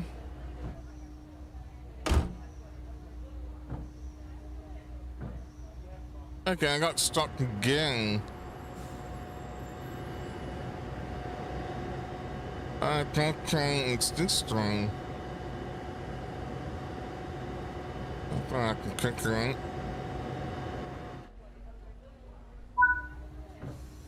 That is pretty. I think it takes front. I think this player can get like that dunks get being raccoons.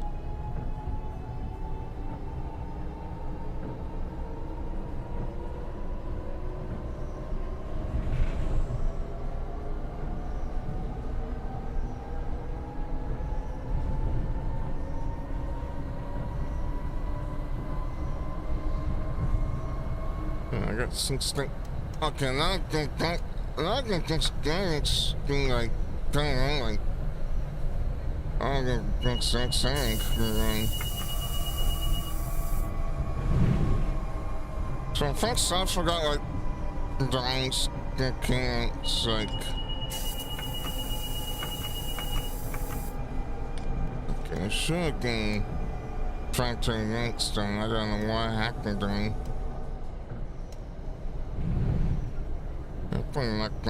Not going it's gonna take us around going to so going to 5 right?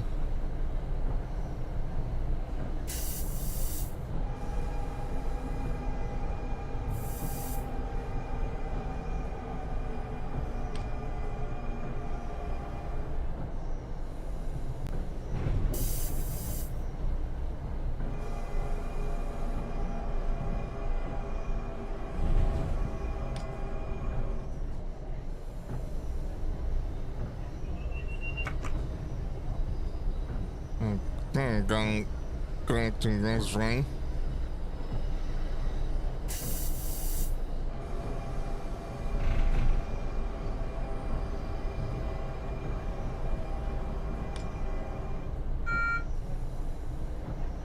Yeah, it's got like 5, but then it's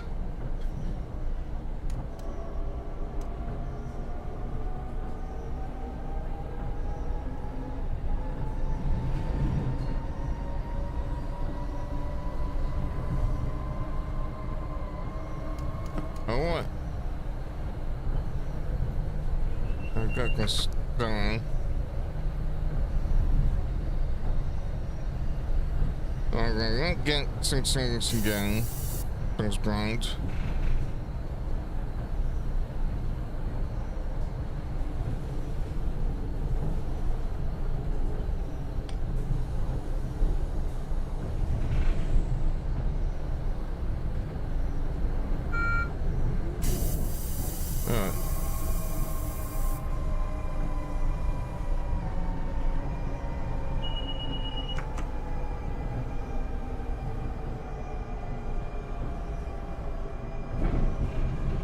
Perfect.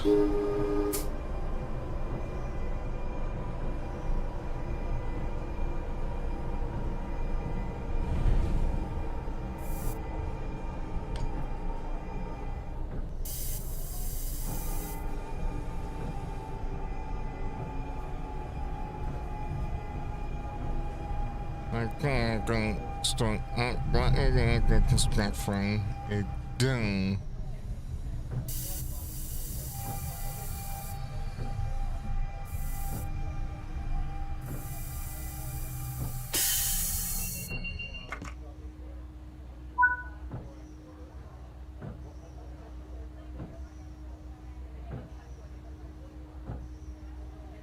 Yeah, wasn't I think that 5 foot that couldn't do anything easily around that train, you know.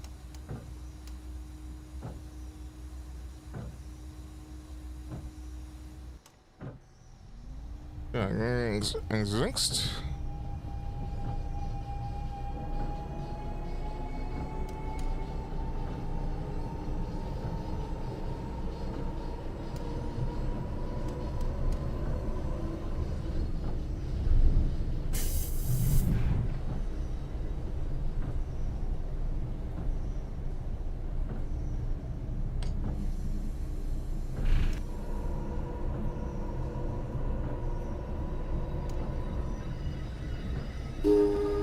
That's kind of, I think, doing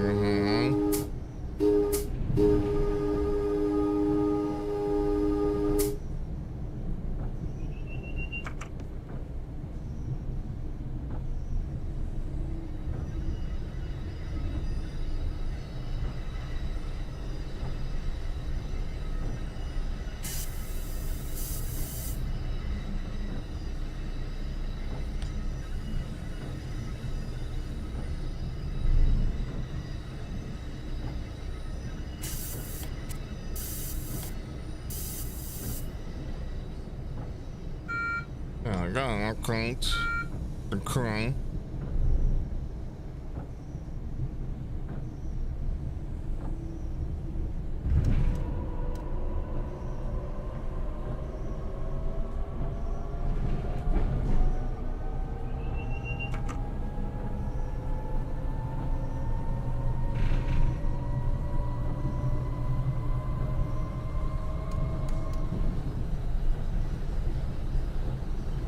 Then got some fun coming up.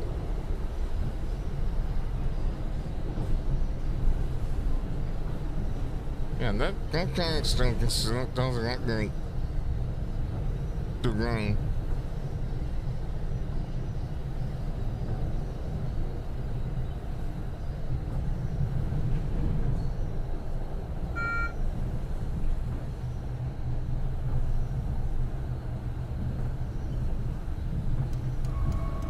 I got okay to say 5.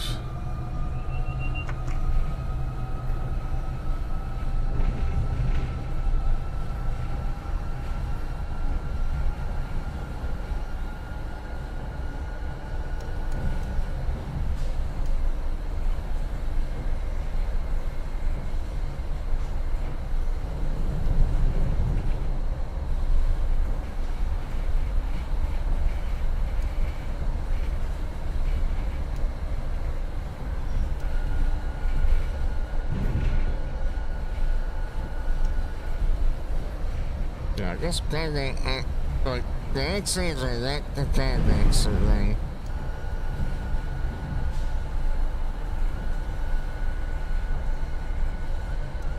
And that's getting the truck that you need.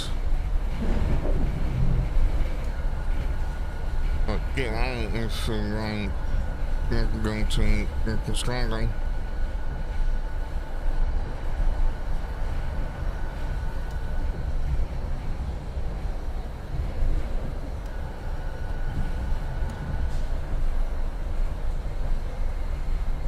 So I haven't got that captain points. And then the electric ranks and then I don't got stuck twice.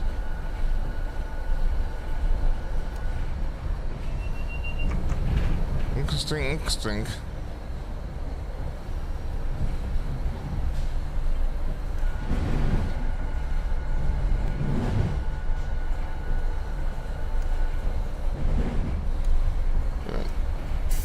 So it's going up.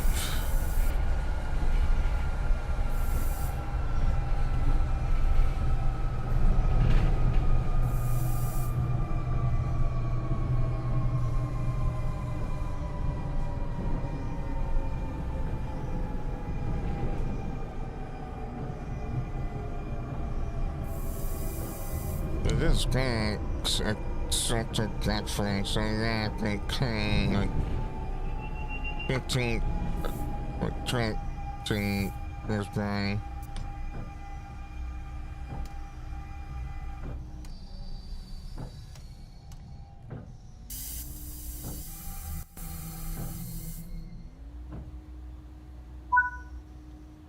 Lungs. Let's get punks playing like 2 minutes.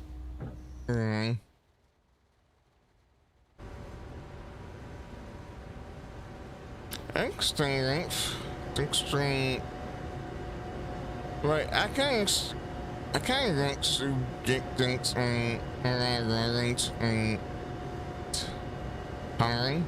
Right, then don't soon open. I think something there because I do get the constant, the constant, the constant spectrum. And extreme.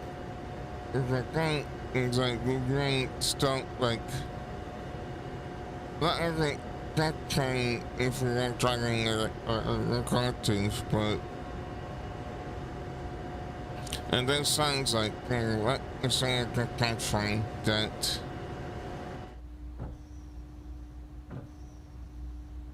I think what I got fixing and we can program. I like it. I love the single structure getting thing that back to certain record trains. Like, especially also getting like record tanks like actual ranked. Like, I like the single being like backpacking to actual ranked trains on. Well, yeah, that you didn't have like a Trinity Classic thing done. The thing's going up. And then that's that turn. I got 2 minutes at this doing.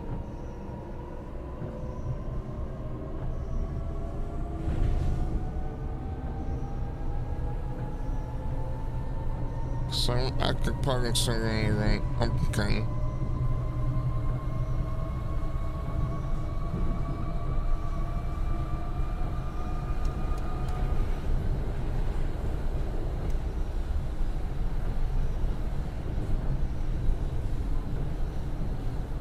It's kind of constant because probably should come to an explain instruction like very soon.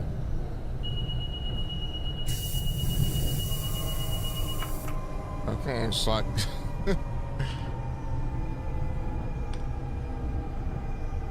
was like sank right there at that time.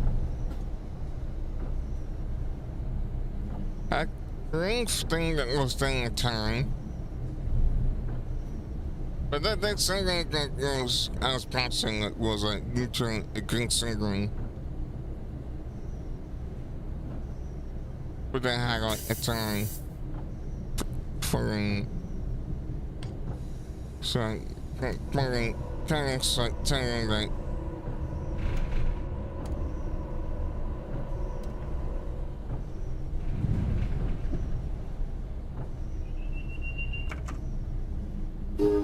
okay, more drinks.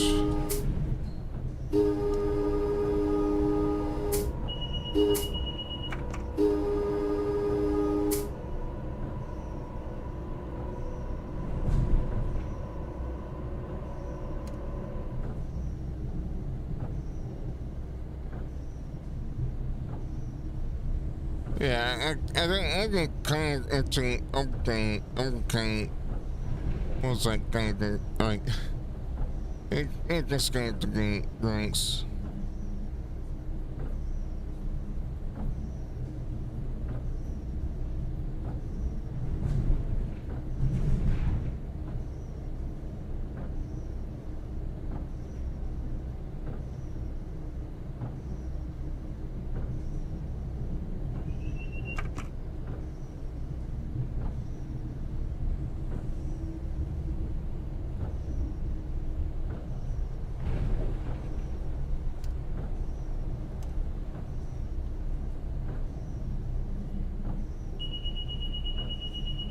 Okay, I got something.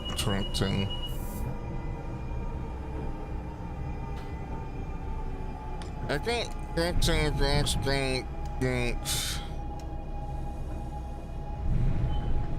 I think that's like what you can do. I think there's some kind of thing, so that could be like if I oh, that's right. I can see I can. 5 settings. Actually, anything I can say, but it's pretty perfection.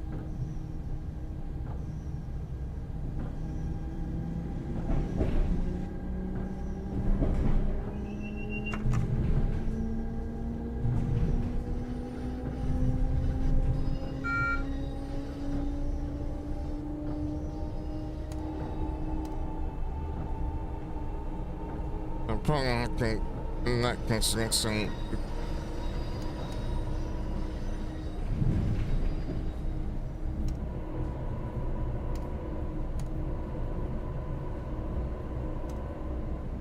And just carry for the game between sketching the object.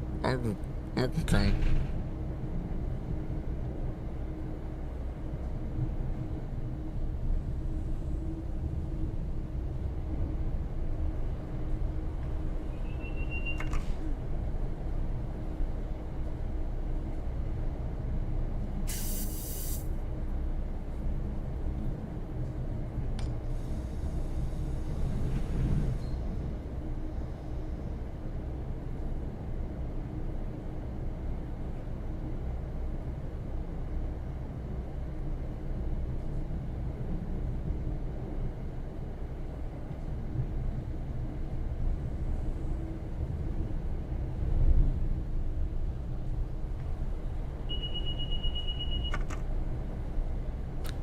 Right, so I got okay, I think that's a going. And then I got going.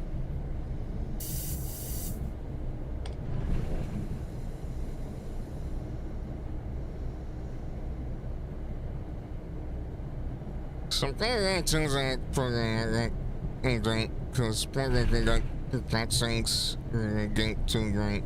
They're playing on okay.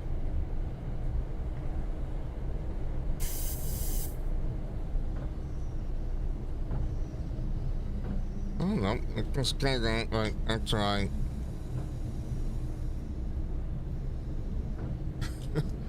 It just came into the turns.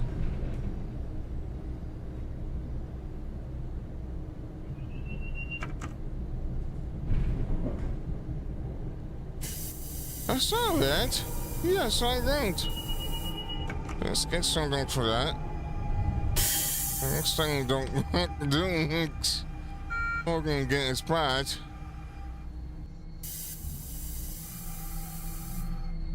Right, get staying this right. I got an excellent wrong.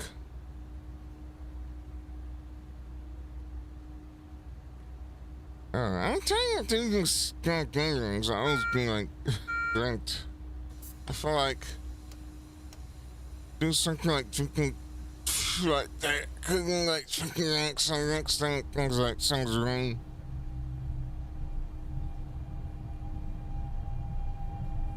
I told that I was doing like 19.5 seconds.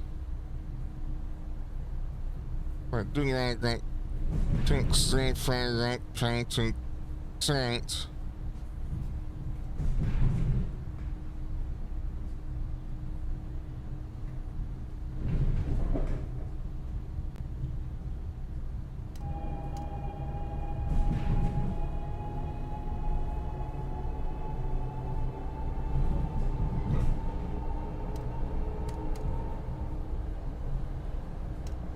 I don't know. I'm like going up the things on swamps because I think it's going probably thing. I'm not gonna skate and then getting so done.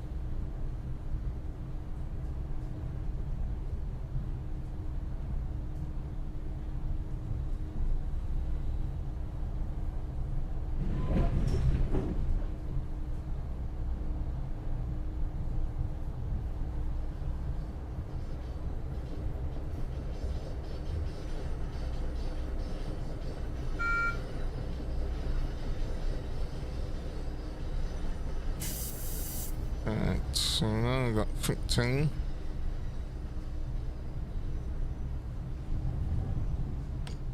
Yeah, that sounds carefully gathering. Yeah, I don't probably back down. Right. That guy's in constant king like a tank. That guy everything that's on. Yeah. I didn't care that it's okay. I think 16 thing like overacting for some reason.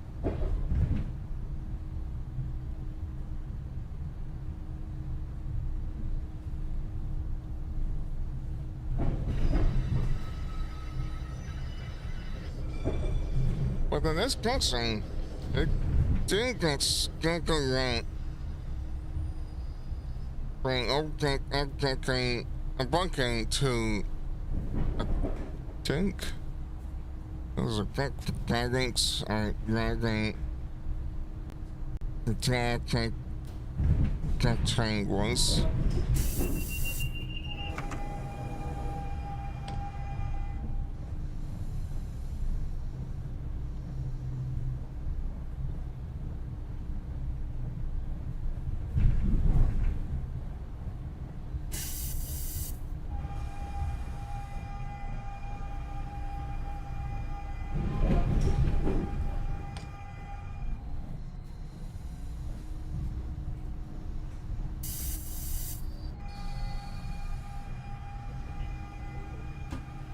I just can't probably can't go around because I just got like 10 minutes.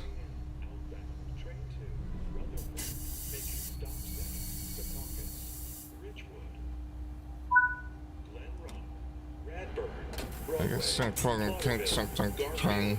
Westmont and Rutherford, please stand back from the yellow line and please watch the gap while boarding the train.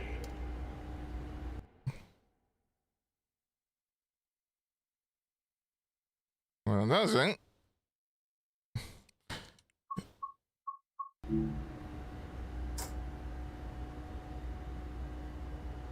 I can just undo all these things. It's for the next story. Take already. But this is how I'm just can't say think shrinks to get exactly to get the soon. And that's it. And I got like 6 right, so I got that trying to probably put this to right. You can get 6 right to I. And that is it.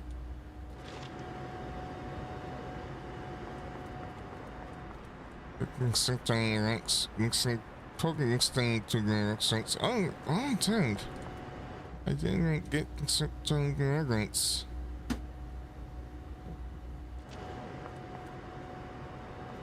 Okay, just shuts off. There you go.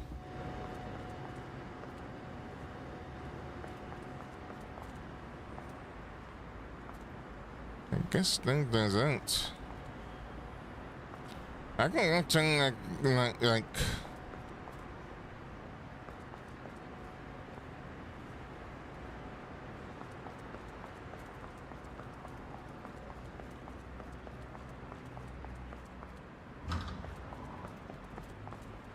yeah, this is kind of gonna go wrong. Still gonna can't into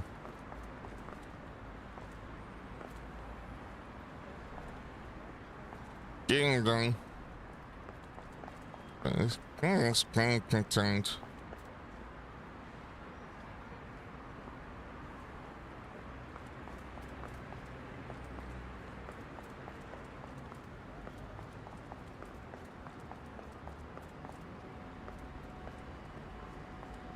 I guess we're gonna say next leave.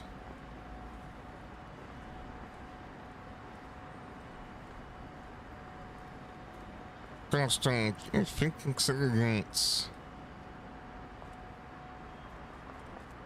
I don't think this guy is going to do that, think, but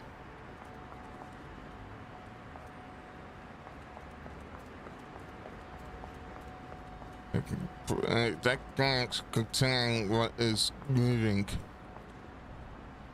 What?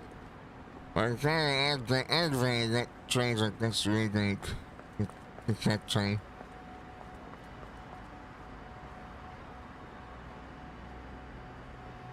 Ah, dude, that trains like this moving. That is right.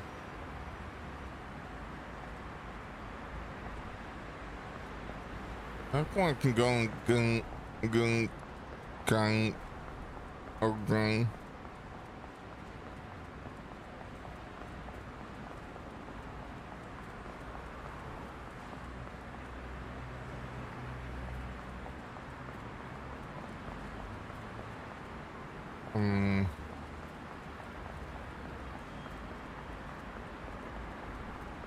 Oh, well, I can some against well, again. I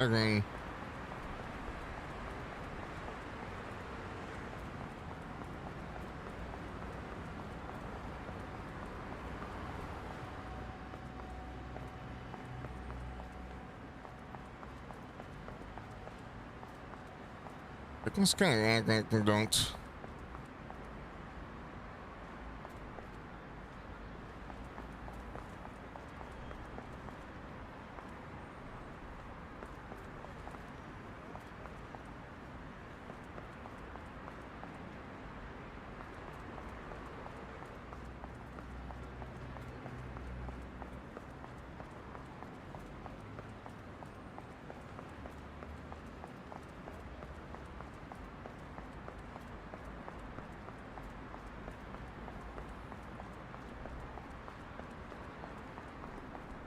Just getting I think that finger crank.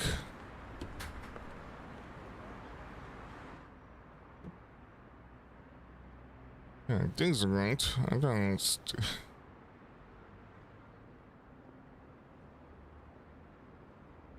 I think it's alright. Okay.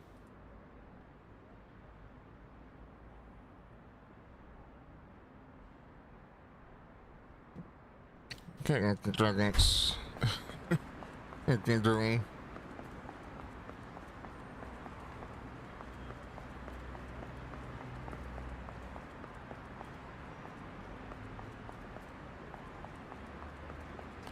Alright, I guess so, that's it. I guess that's it. I gotta finish it. Crank. I guess the crank.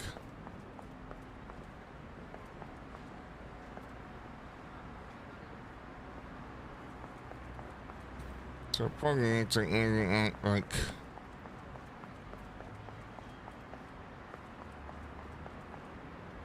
yeah, this is gonna go ranks. I can't actually can go firing. But I do get drinks are out there.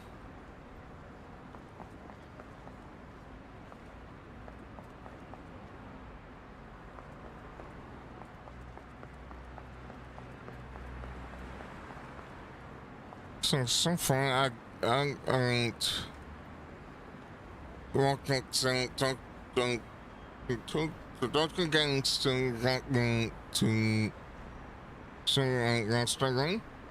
I'm ready to learn it. And thanks again again. It I do this guy and I do what contract gatherings of since surroundings. I also do contracts guides as on some contract things. Thanks again I'll thanks against things back to this event and that's it. Probably roast like concluding schedule. Okay, scheduling for next day. I understand that it's if it's like it's ending.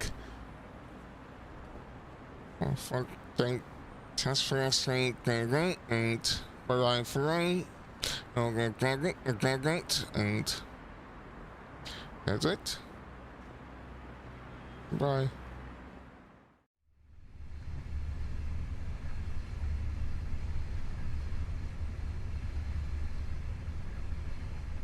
Good day everyone, hello and welcome to this part of the Railway 200 in the UK celebration, and of course the launch of Trainsim World 6 for Dovetail games.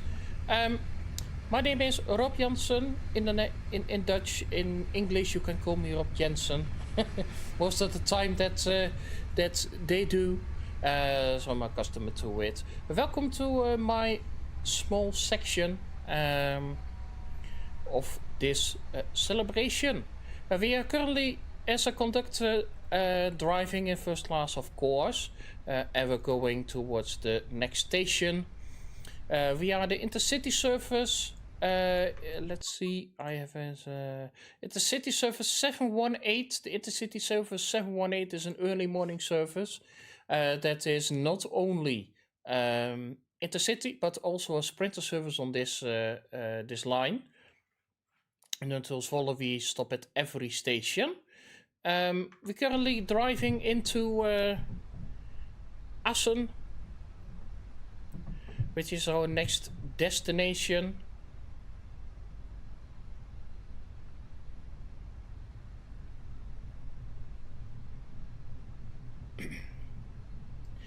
As for myself, I'm a content creator on YouTube and on Twitch.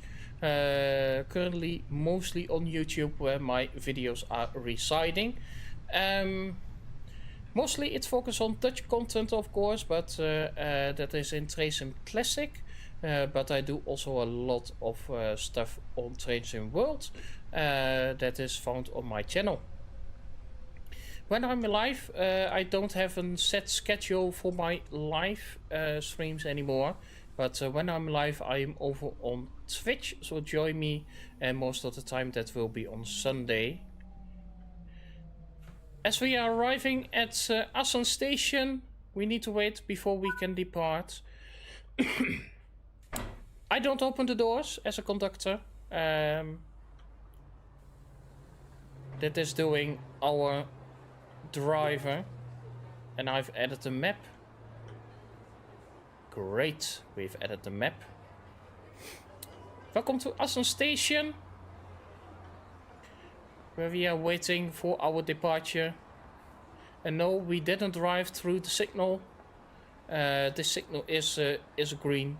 That is only because of the switch right here, and we stay here. I believe that is the sprint towards Groningen.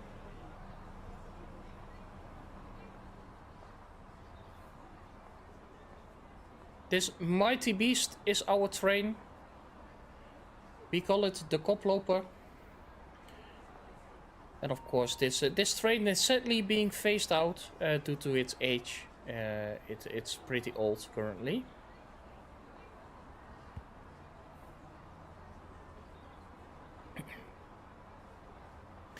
As I've said, you can find me on Twitch. You can also find me on YouTube mostly. Just follow the links that are posted on the video. But you can find me just youtube.com/ and on my name ROBJANSEN Rob Jansen. And of course is the same on Twitch.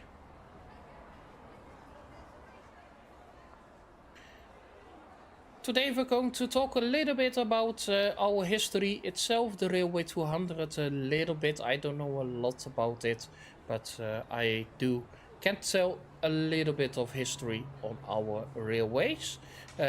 Also, not everything. Everything. There are people that are way more know a lot more than me about those, but I can talk a lot about my personal interest, what I'm doing, and also why I'm dressed like this. If you can see me, you can see me, but how I'm dressed. Normally the headphones aren't part of this this outfit, so just remember that you don't need to see the headphones. We need to go. 59:30 is our departure time. We can close the doors, key in, and wait until the doors are closed.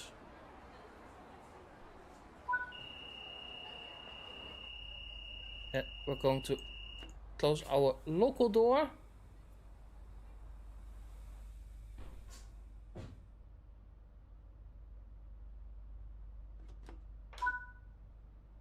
Take out our key, and then currently we don't have any tickets to check. We already checked the tickets for our customers, or for our customers. Yeah, it's a customer. It's our travelers.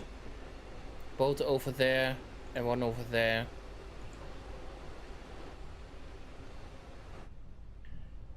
Over there, there's the SNG train, the sprinter train you get in this route. This is the first route DGT has done in Train Sim Classic themselves, and Train Sim World, of course, because this is Train Sim World. We're going to sit down and we're going to wait until our next stop. And our next stop will be Station Bijlen. Station Bijlen.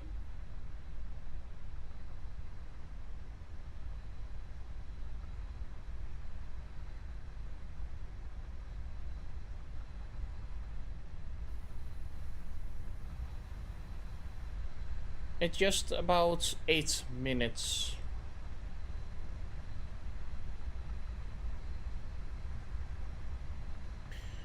This is of course the celebration of Railway 200 in the UK, because of the 200 years of the first train over there. That was in 1926.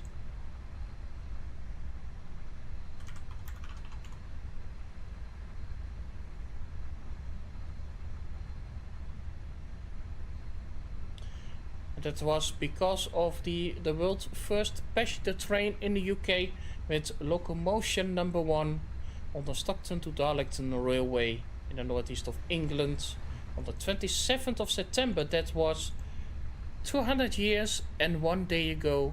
I hope this is going out on the 28th of September.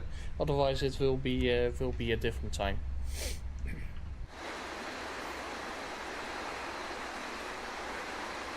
The sun has risen, and our train is beautiful, lit in the sunlight. I visited the UK this year with an earlier event, and of course I saw a few things. I have indeed been towards TTG, so I will insert a photo about it around this time. I hope I don't forget. Otherwise you can see me over there. Well, yeah, that is a little bit. I've been personally, I've been interested in trains from a very young age, and then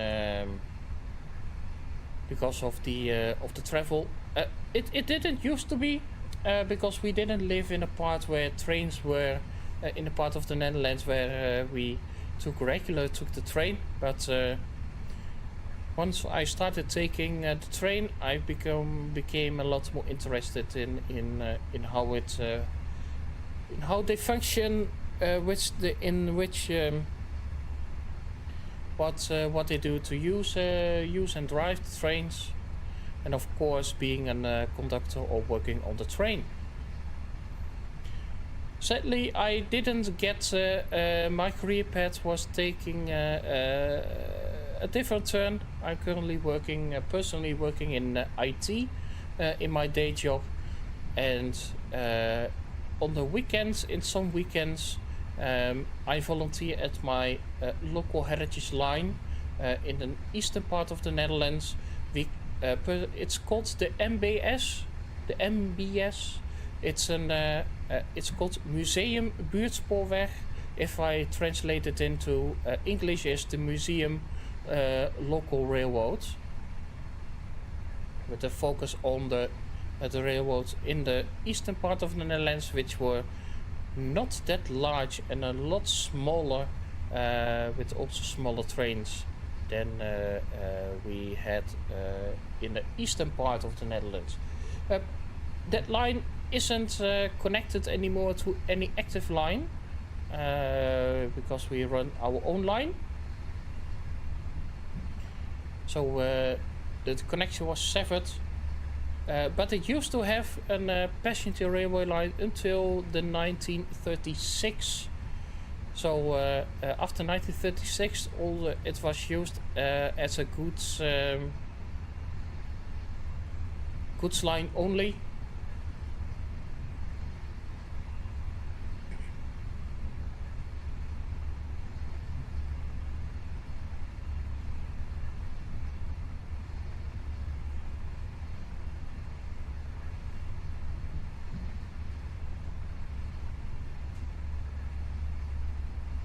We are almost at our next station called Bijlen,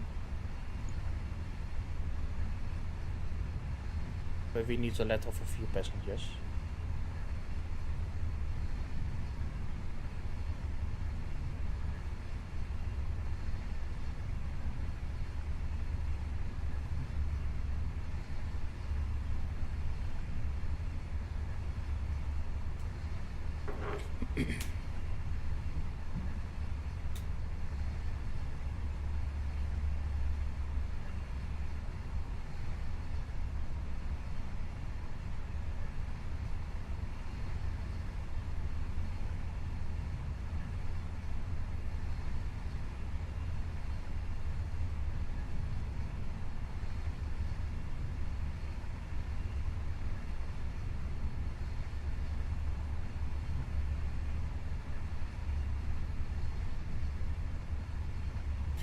As mentioned earlier, I've had a lot of interest in trains from a young age, not as young as my IT part. I was typing on the keyboard, at least nothing that made sense, but from 1.5 years old. But later on, when we did a school trip and we got on a train, it was a very old train. It is currently running in a museum only. I became a lot more interested in trains, just finding out about them at our local library. I've read a lot of books about trains. I spent hours and hours in the same books. Every time I got to the library, I think I've taken out the same book at least 50 or 150 or 60 times.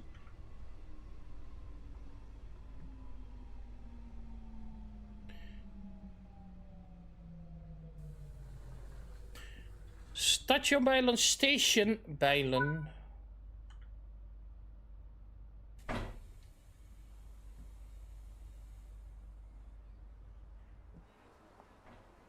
Normally the conductor will announce stuff at large stations. The stations in between, in trains that don't have automatic announcements, are handled by the driver.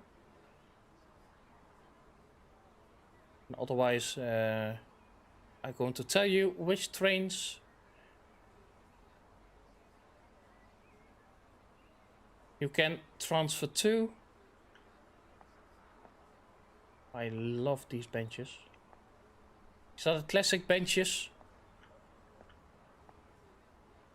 Not the wooden style benches, I believe, that are over here. Oh, there's a collectible. It's not a bench over here, but there is a collectible.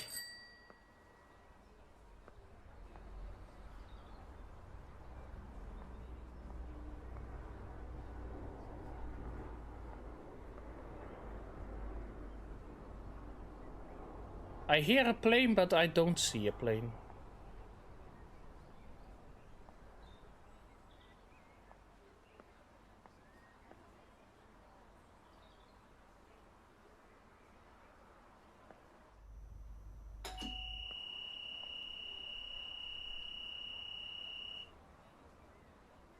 Going to key in.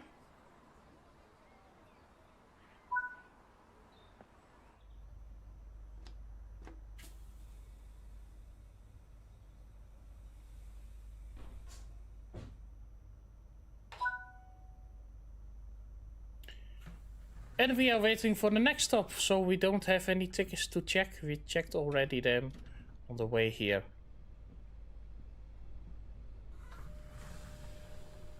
The next station will be Hogeveen in about 8 minutes.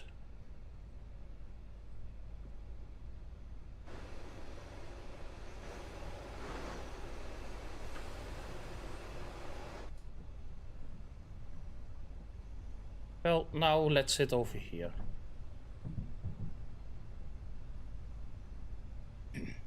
For next station. As I was mentioning, as pretty young I was reading books about NS, all the different trains, all the different style of trains. Because over here it's different what we do over here than we did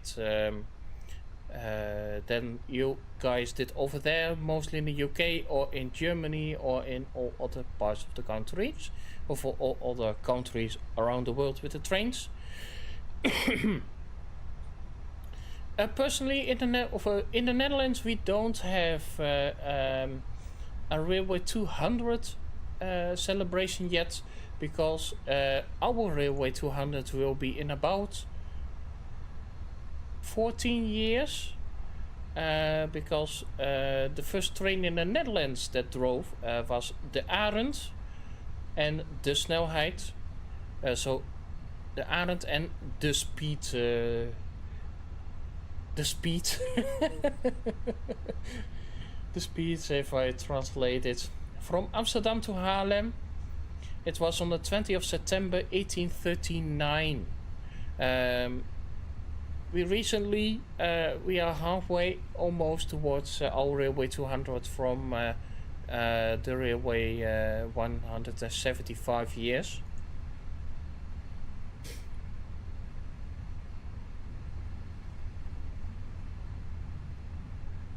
Train travel in the Netherlands is accessible by a lot, at least for a lot of people. They can drive. They can't drive. They can't drive. You can drive if you take the education.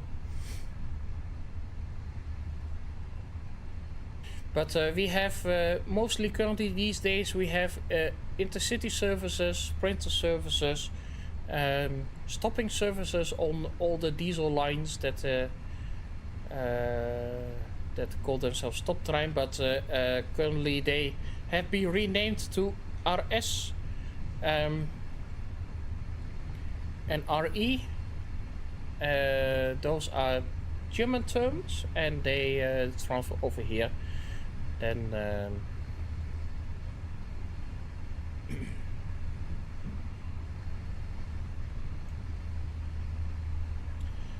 in the history of the Netherlands, on the 20th of September 1939, it was between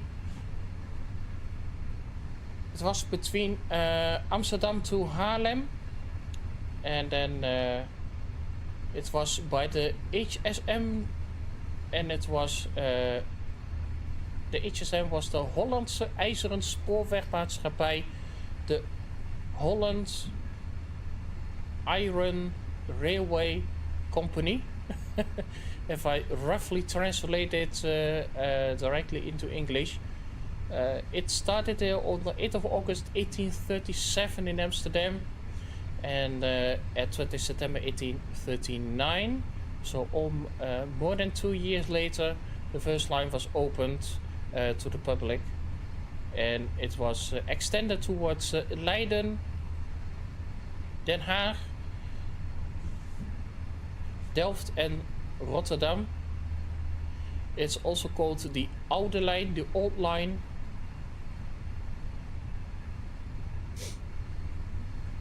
In the current one, it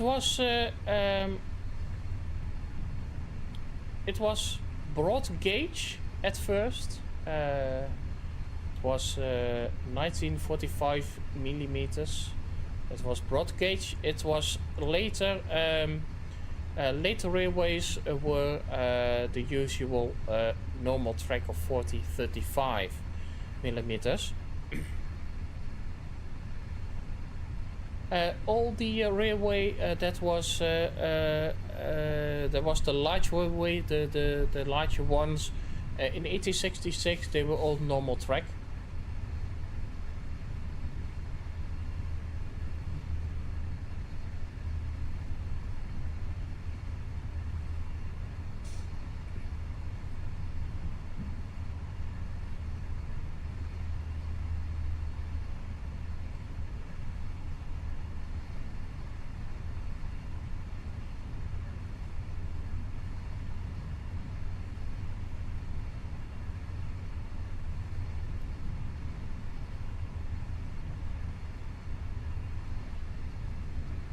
Everything in the there is a large community in the Netherlands that are part of, indeed, for in some form or another are interested in the railways. Everybody is interested in at some point, some just a small part, some made out they're living with it, being a train driver, conductor, or being a volunteer at a local line, or sometimes both jobs. Excuse me, I've been I have a little bit of a sore throat, so that is why.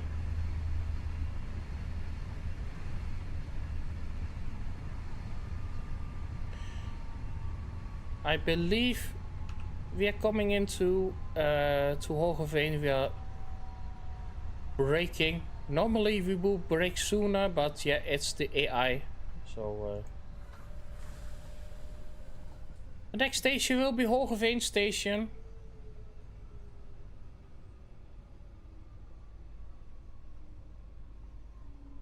almost already the last one.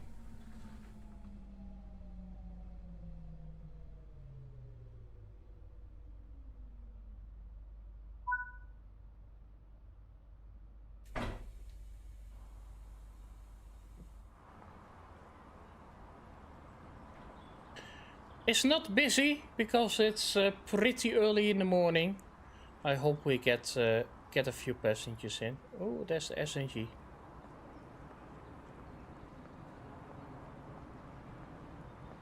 Don't want to start the scenario. Good morning, colleague.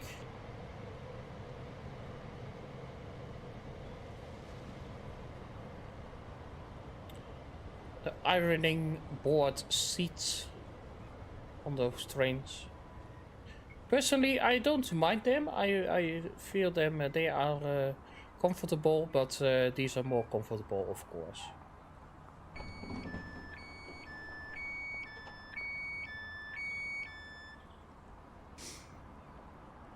We have a few seconds left before we need to depart towards our next station. I hear some rumbling going on, but I don't see any clouds.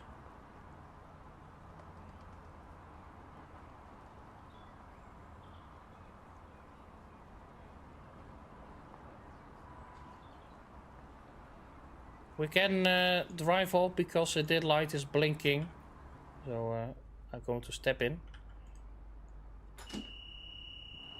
and step out again. Watching the doors close.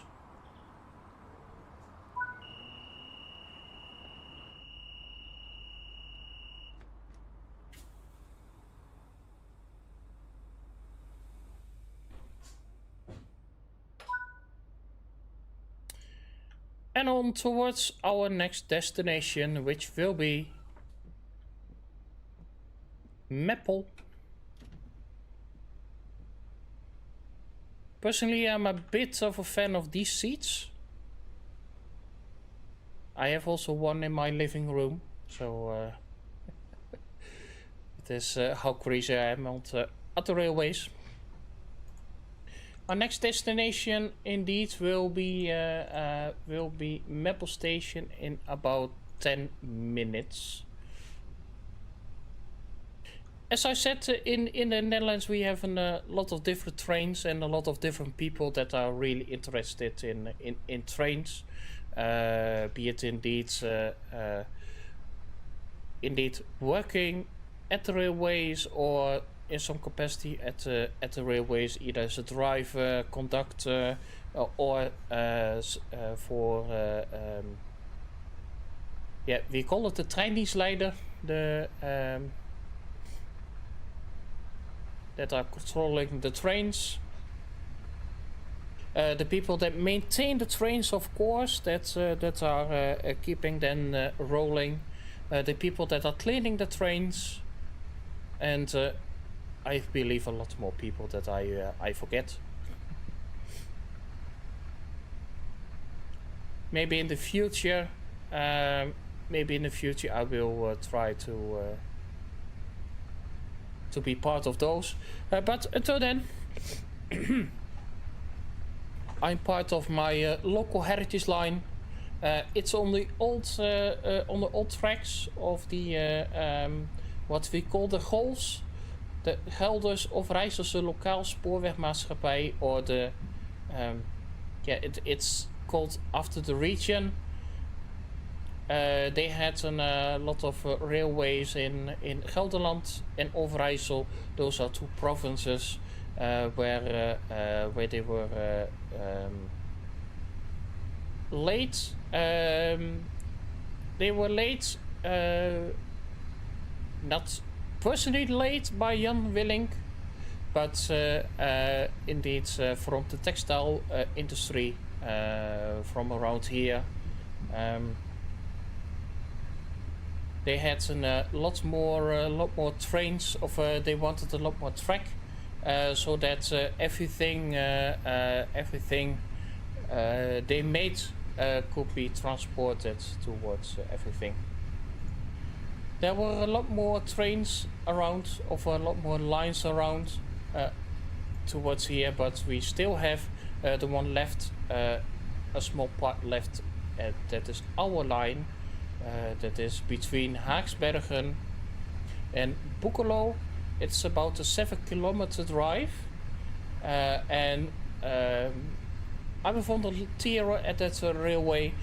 I'm doing 2 different kinds of jobs whenever I can, whenever I'm scheduled, and otherwise I'm going to visit the railway around there, of course, when I do have time, because just an awesome organization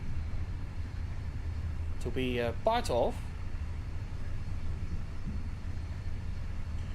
We drive mostly with steam trains over our lines, trains that could have driven along these lines. We also have some shunters and some small diesel locomotives that we can drive.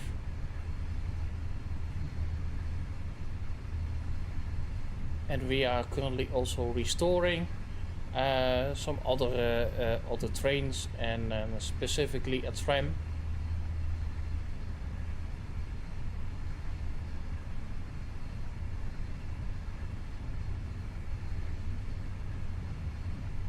At the MBS, if you are visiting, just check our website. Then you can find out which days we are open. We are currently almost at the end of the season, so we are currently mostly open on Sundays only. At that, I'm a conductor in the train, so I'm going to check your tickets, and then I'm going to if we are walking to in the trains. We have an old, this is an old one, but this is a real one that we can put a small part in your ticket that you get from us. At our line we have 2 tickets. These are the older style tickets. These tickets, I believe, were invented also in the UK, because these are called the Jansen cards. We still use them. We have another drive that's another heritage line that can print these. Let's see, are we in the neighborhood of Meppel? I don't believe so, but they just switched track. Interesting.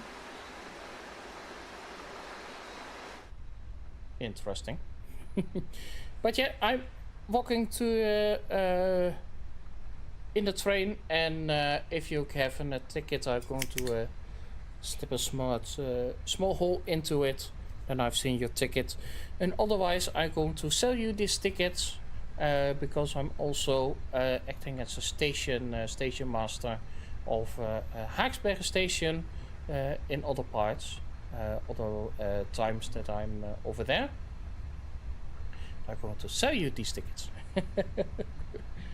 Currently we are using, of course, in the Netherlands, you can get you can still buy a ticket at the machine, or you can get one online with a QR code. But if you live in the Netherlands, of course, also if you're visiting, you can get currently we use a lot of a chip cards. This is an old one that is no longer valid. It's a bit similar to this card, the Oyster card we have, or at least I have. This is an Oyster visitor card that I use when I'm traveling over there in the parts of London.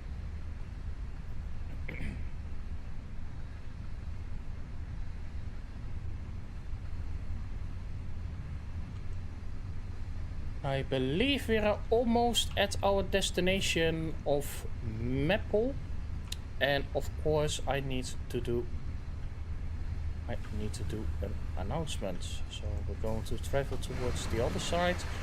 After this, I'm going to continue my talk about what locomotives we have, of course, in our lineup.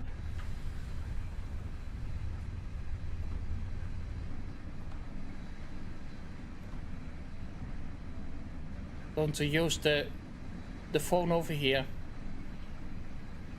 Yeah. I can sit over here.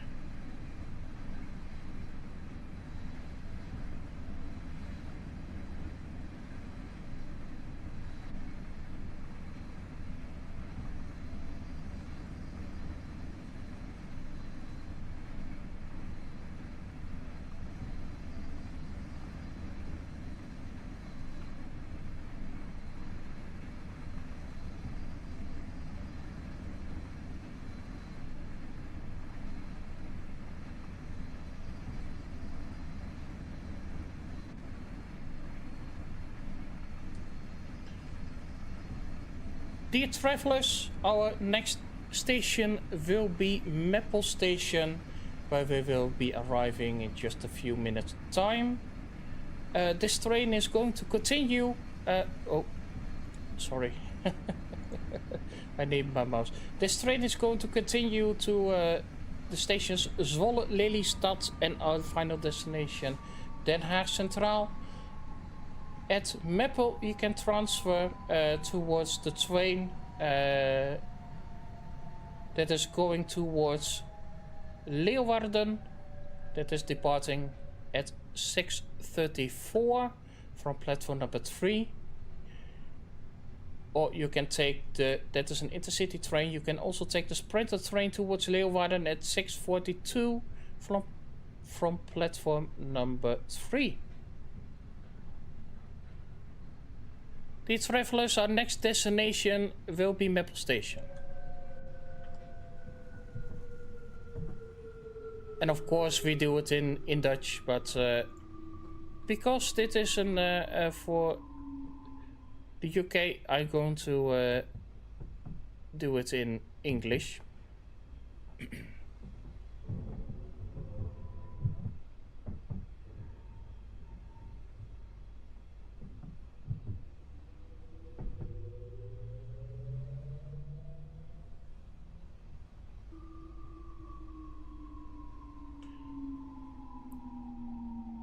This train from Groningen to Zwolle normally doesn't stop here. Most of the intercities that stop here are the intercities that are going towards Leeuwarden. And of course, if you are using this in the game, you can, if you start over here, you have been on the train that came from Leeuwarden.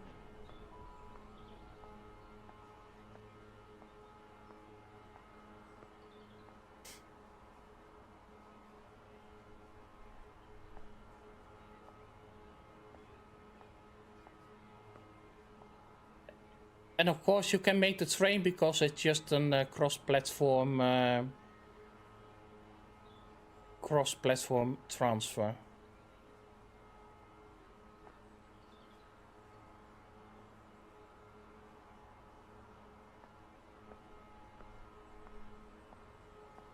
We can depart again. No passengers left behind.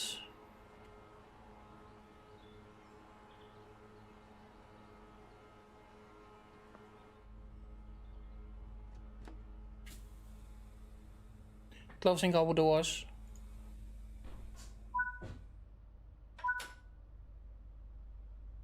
And we don't get to check a ticket.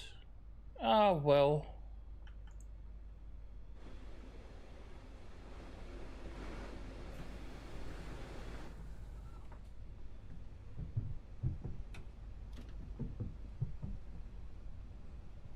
Then we're going to enjoy the drive a little bit more.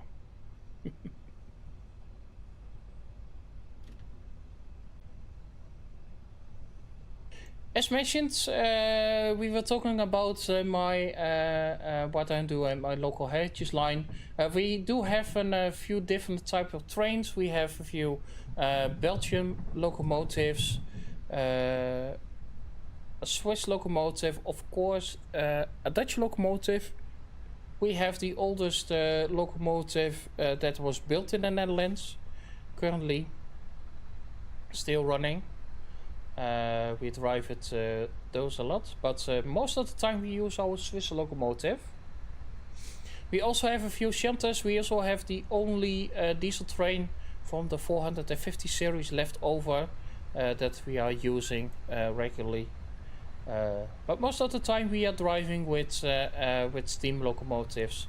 And if you join a heritage line, you can do a lot of stuff on the heritage line, from just indeed selling tickets. Being a conductor are the most easy jobs they have, but you can also work your way up if you want. You can drive the shunters. You can learn to drive the shunters. Of course, you need first to do another one. That's the boss of the train, because I'm just merely a conductor, checking tickets, closing the doors, then we can drive off. The head of the train, the boss of the train, the head conductor. You can be the head conductor. You can also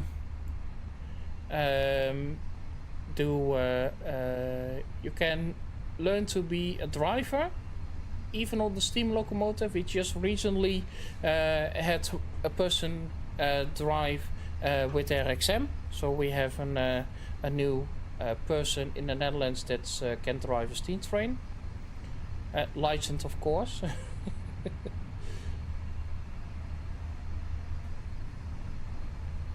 But yeah, you can do all that. It's what we call it's vrijwilligerswerk, so it's volunteer work. So everything we do is with passion. It's indeed a very cool thing. So yeah, I don't know what I can talk about a lot more about indeed for the about our lines. So just check it out, check our website out. If you are in the Netherlands, visit us or visit any other heritage line. That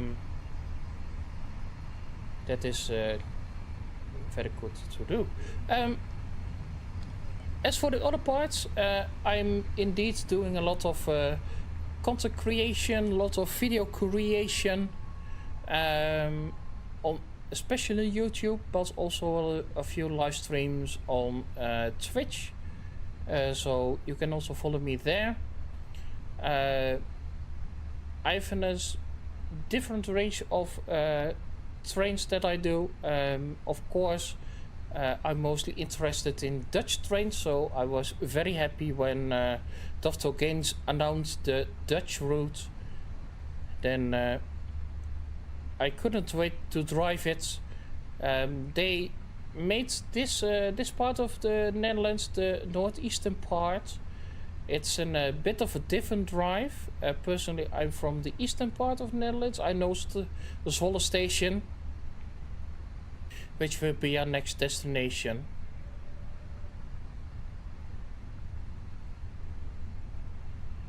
But I will see what they do in the future. I really like this DLC. They put a lot of effort into it, of course, and then they also fixed a lot of stuff. There's still a few things outstanding, but I believe they should be fixed in the future.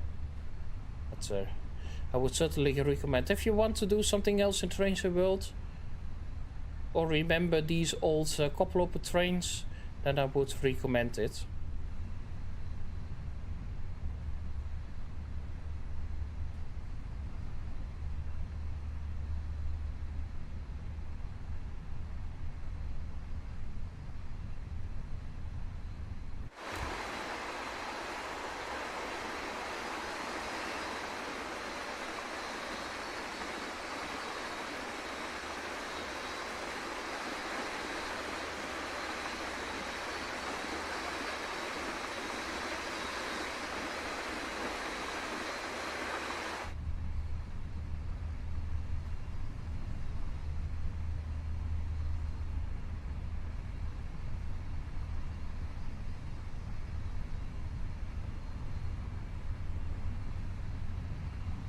I would like to take the opportunity to thank Dovetail Games, of course, of letting me, as an outsider of the UK, to share in these happy times, at least for the UK, for Railway 200, and of course the launch of Trainsim World 6 and the new routes. I hope you also already enjoying them, as early access is currently going on. If you don't have, you can, I believe, from the official launch, you can claim the starter pack, the free starter pack for a few weeks. Then you can transfer over your old content on the same platform. Personally, I still want a lot more of Dutch content in Trainsim World. There's a lot of it in Trainsim Classic. If you are interested in Trainsim Classic with Dutch trains, of course you can find a lot about it on the internet on my YouTube channel. I have videos of several routes, but also you can visit our Dutch community at dutchsims.nl. Then you can also download a lot of routes over there.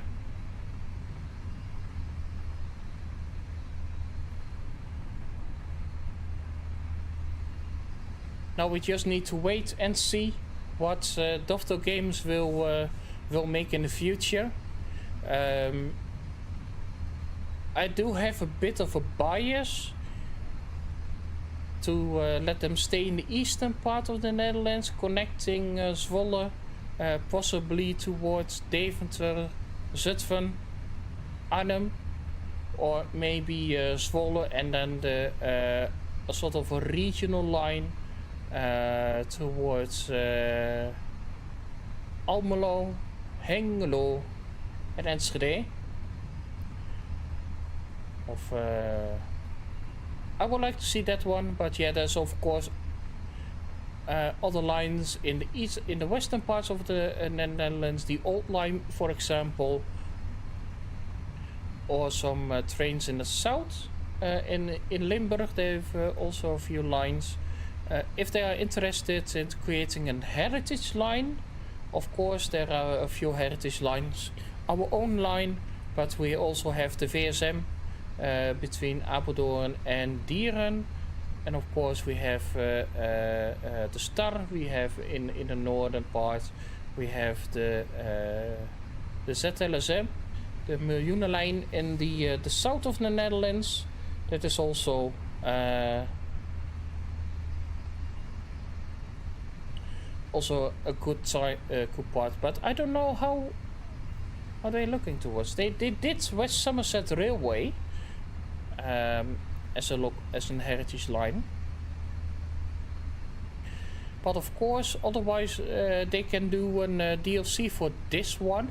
That will be also a good thing to have the DDZ train, the double-decker train that is also driving on this route.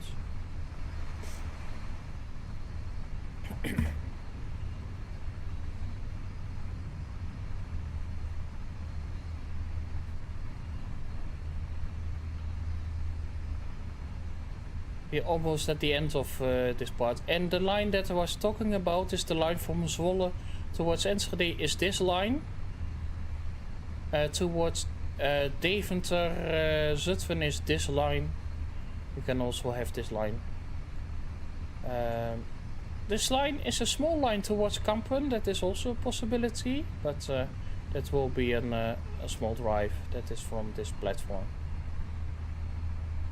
So. There's the Vectron.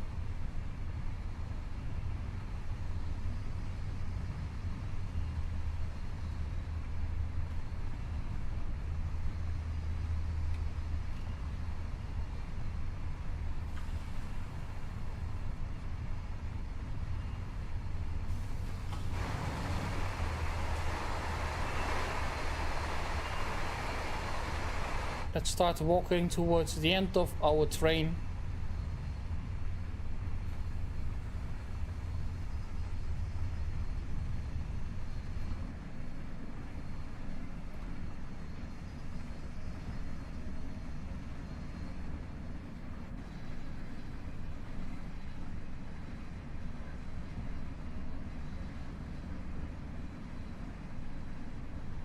because this is the other line towards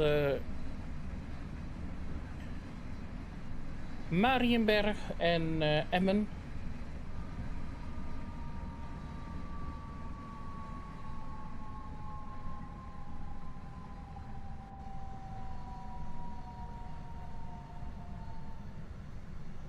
And let's see, what do we have?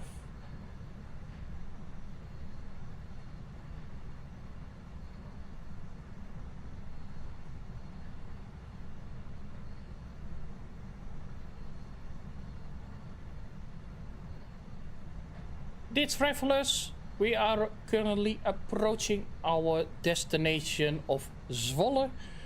This train is currently on time. At Zwolle station you can transfer towards Roosendaal. This train will leave from platform number 10 at 6:50. You can also go towards with the Sprinter towards Enschede, towards indeed Almelo, Hengelo, Enschede. This train will leave from platform number 8. You can also transfer towards the stopping train towards Emmen. These will leave at 6:53 from platform 15. You can also transfer towards the Sprinter to Utrecht Centraal. This train will leave from platform 1A. You can also transfer towards back towards Groningen or towards Leeuwarden. These trains will depart from platform 6 and 7. And finally you can also transfer towards Kampen station.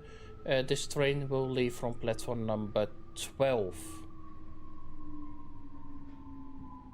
This train will continue towards Lelystad, Almere, Amsterdam, Schiphol, Leiden and Den Haag Centraal. This is the Zwolle station.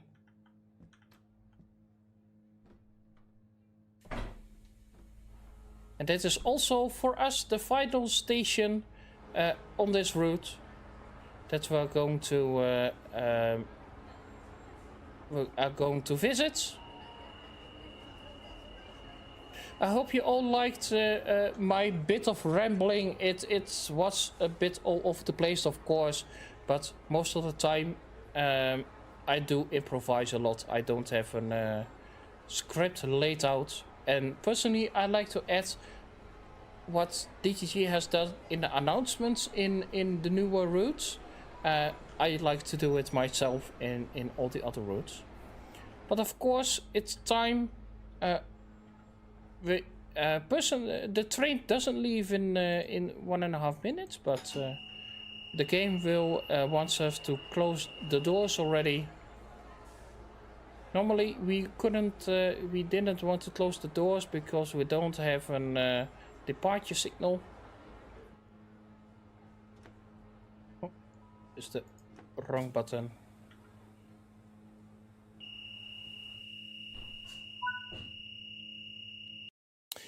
And I would like to thank you indeed also for watching, and I will like to thank indeed DGT once again for the opportunity for this one. Don't forget to that you can also visit my channels for a lot more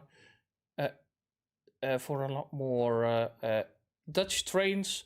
And otherwise, I will leave you today, and I will see you hopefully in the future. Bye for now. Hallo, liebe Zuschauerinnen und Zuschauer, ich bin Felix und betreibe seit mittlerweile 8 Jahren den YouTube-Kanal Felix der Weise. Auf meinem Kanal findet ihr neben ganz vielen Train Sim World Videos auch weitere sehr interessante Projekte, wo es vor allem um Spiele aus Deutschland, Österreich und der Schweiz geht. Heute spielen wir das neue Train Sim World 6 und wir sind unterwegs auf der deutschen Strecke Dresden-Leipzig, die Bestandteil von Train Sim World 6 ist. und fahren mit dem ICE 1552 von Dresden Hauptbahnhof in Richtung Frankfurt Hauptbahnhof. Es ist 18:19 Uhr.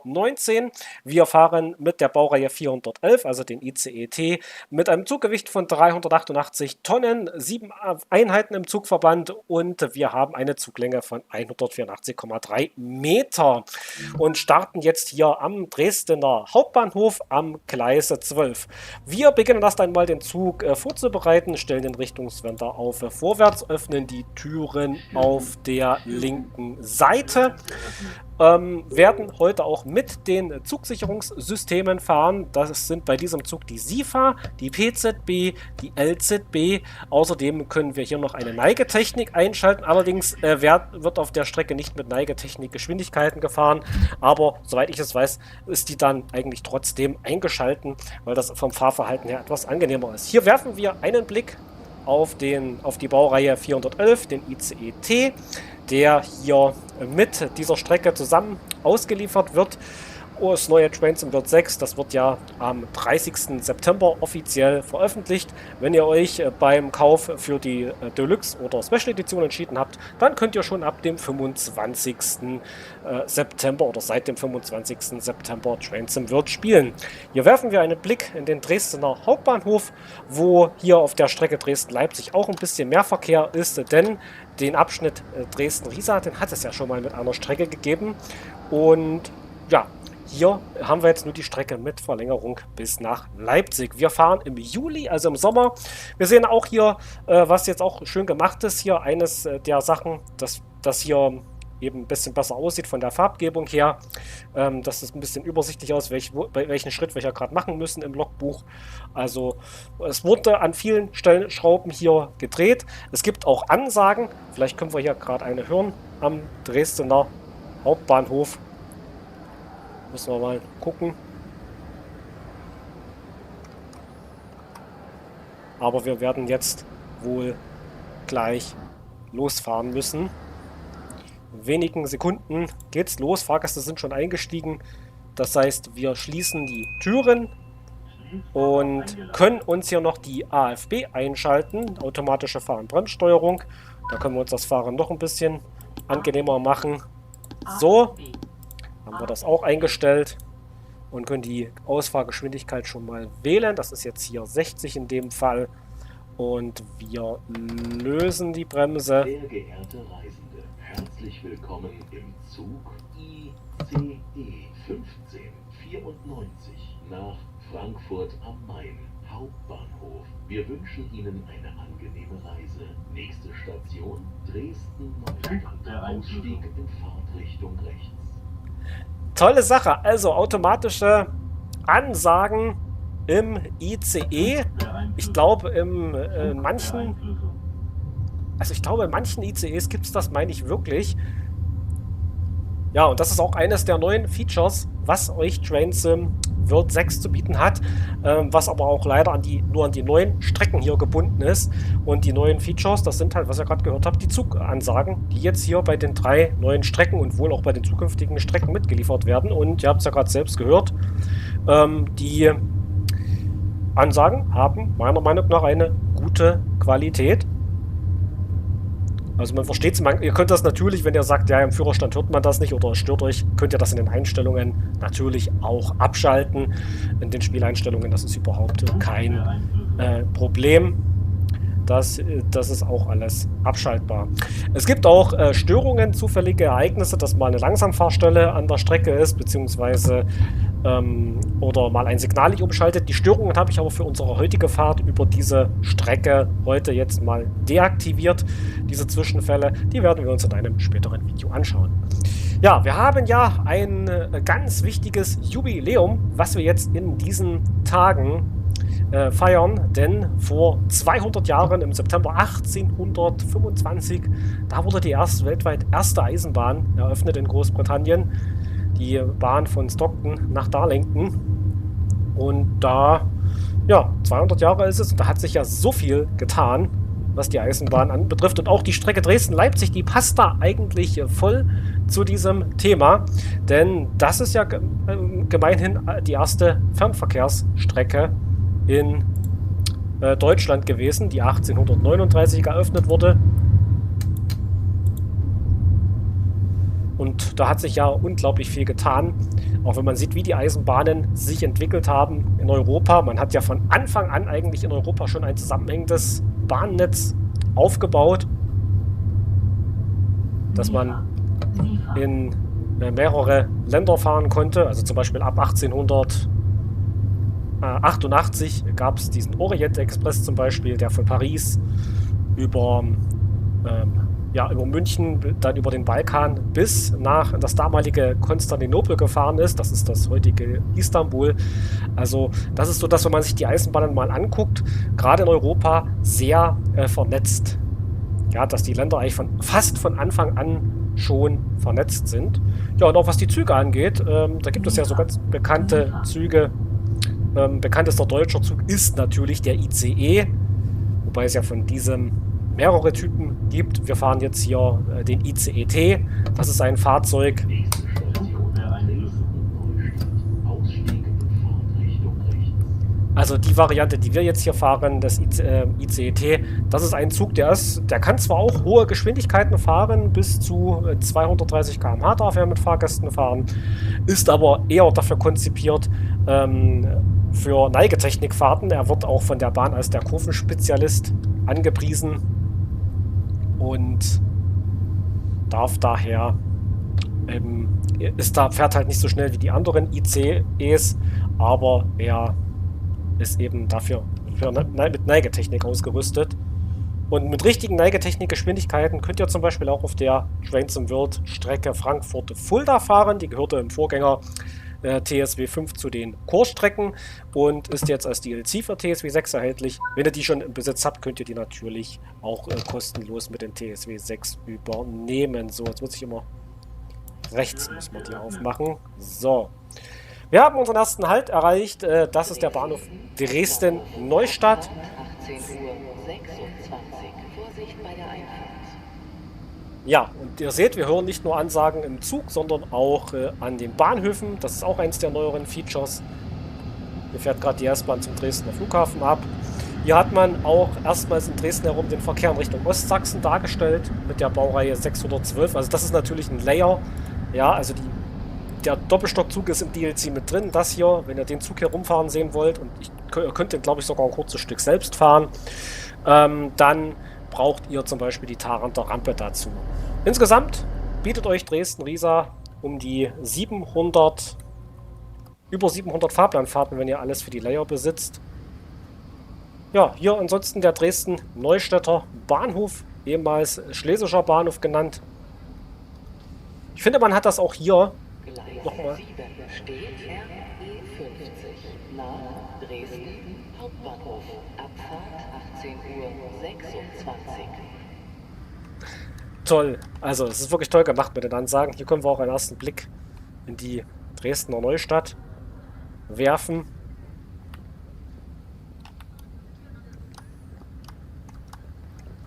Ja, würde sagen, wir haben jetzt tatsächlich noch ein bisschen Zeit. Eine knappe Minute noch, bis unser Zug abfährt. Gleis 8 Einfahrt IC2049 nach Dresden Hauptbahnhof. Abfahrt 18:31 Uhr. Vorsicht bei der Einfahrt. Ja, und da kommt doch, glaube ich, schon der IC mit der Baureihe 101. Also ihr seht jetzt auch in Dresden ist einiges mehr los. Hat mich persönlich auch sehr überrascht. Ihr wisst ja, dass ich aus der Gegend komme. Ja, lasst uns dann nachher noch ein bisschen über Züge sprechen. Denn wir haben ja eigentlich auch die perfekte Strecke, auch was die deutsche Eisenbahngeschichte angeht. So, fährt der Intercity ein. Und ich würde sagen, ich fange schon mal an, die Türen zu schließen. Ich mache das halt immer so, dass ich die dann meistens ein paar Sekunden früher schließe. Vor der Abfahrt. Gerade wenn es um engere Fahrpläne geht. Das ist jetzt hier nicht der Fall. So, wir dürfen Dresden-Neustadt verlassen. Signal ist grün, also zeigt Fahrt an. Das passt alles. Und da würde ich sagen, setzen wir uns nochmal hier mit unserem Zug in Bewegung. 18:31 Uhr.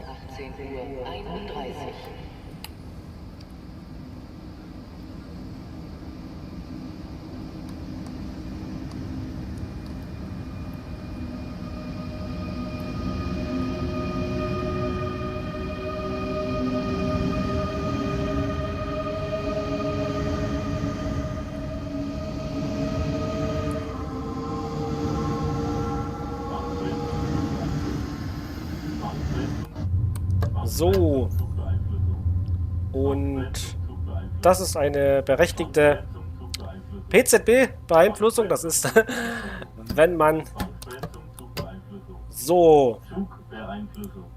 Das kann passieren, sollte aber nicht passieren. Aber ja, hier muss man sagen, ja, das ist halt eben ein Spiel. In Wirklichkeit darf es eigentlich nicht passieren. So, ich glaube, wir haben einfach die restriktive Überwachungsgeschwindigkeit. Wir mussten doch bei der Einfahrt in Dresden ein Signal quittieren. So, jetzt geht's weiter. Und das hat uns natürlich jetzt einige Minuten gekostet. Hier kommt die Flughafen-S-Bahn. Das hat uns jetzt ein bisschen gekostet. Mal gucken, ob wir es pünktlich nach Riesa schaffen werden.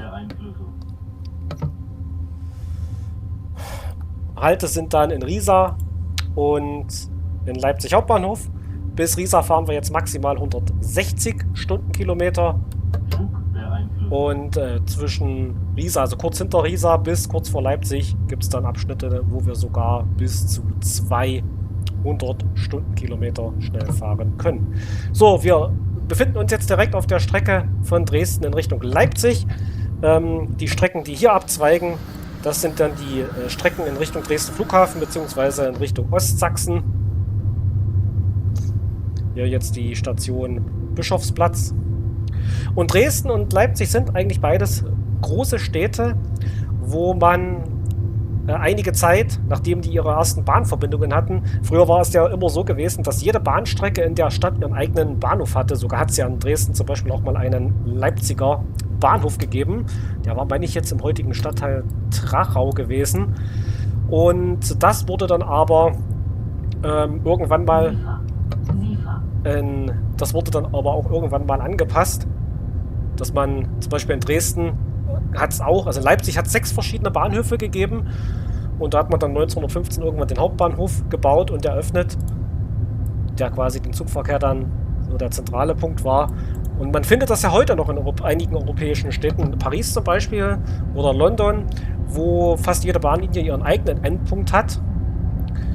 Und in Deutschland hat man das eher so gemacht und in einigen anderen europäischen Städten, wo man quasi diese Endpunkte entweder verbunden hat, so hat man das in Berlin gelöst mit der Stadtbahn, und oder man hat das halt wie in Dresden und Leipzig gemacht, wo man quasi einen großen zentralen Bahnhof gebaut hat und so diese Einzelpunkte dann abgelöst hat. Also da hat sich schon einiges entwickelt und Fahrgäste können dadurch natürlich viel bequemer umsteigen.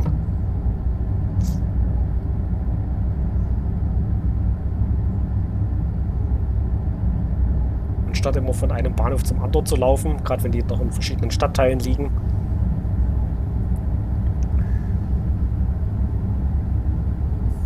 So, ihr seht, wir fahren jetzt gleich 160. Viel schneller wird es in Richtung Riesa auch nicht gehen. Mittlerweile sind wir noch in Dresden.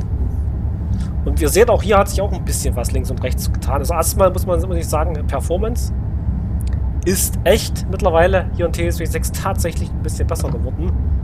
So, hier unterqueren wir jetzt die Autobahn A4. Und gleichzeitig eben auch die Stadtgrenze zwischen Dresden und Radebeul. Und hier durchfahren wir jetzt den Bahnhof Radebeul Ost. Und da, seht ihr, da hat sich nämlich auch was getan. Hier finden wir jetzt nämlich die Schmalspurwagen von der Lößnitztalbahn. Eine Lok sehen wir hier nicht, aber wir sehen immerhin dort die Wagen stehen.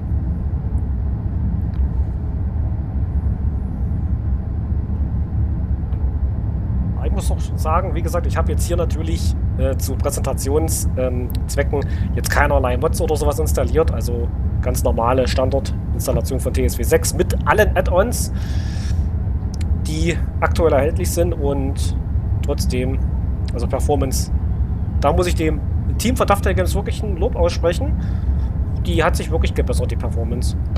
Es ist noch nicht perfekt, aber es ist deutlich besser als im Vorgängerspiel. Ja, was hat TrainSim6 eigentlich noch so zu bieten? Insgesamt 135 Add-ons, zumindest für den PC.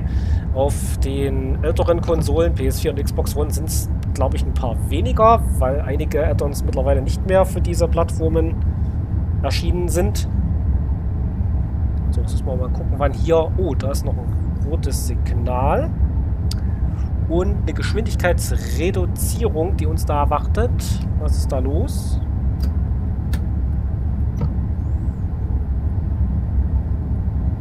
Man sollte vor allem dann auch rechtzeitig anfangen zu bremsen.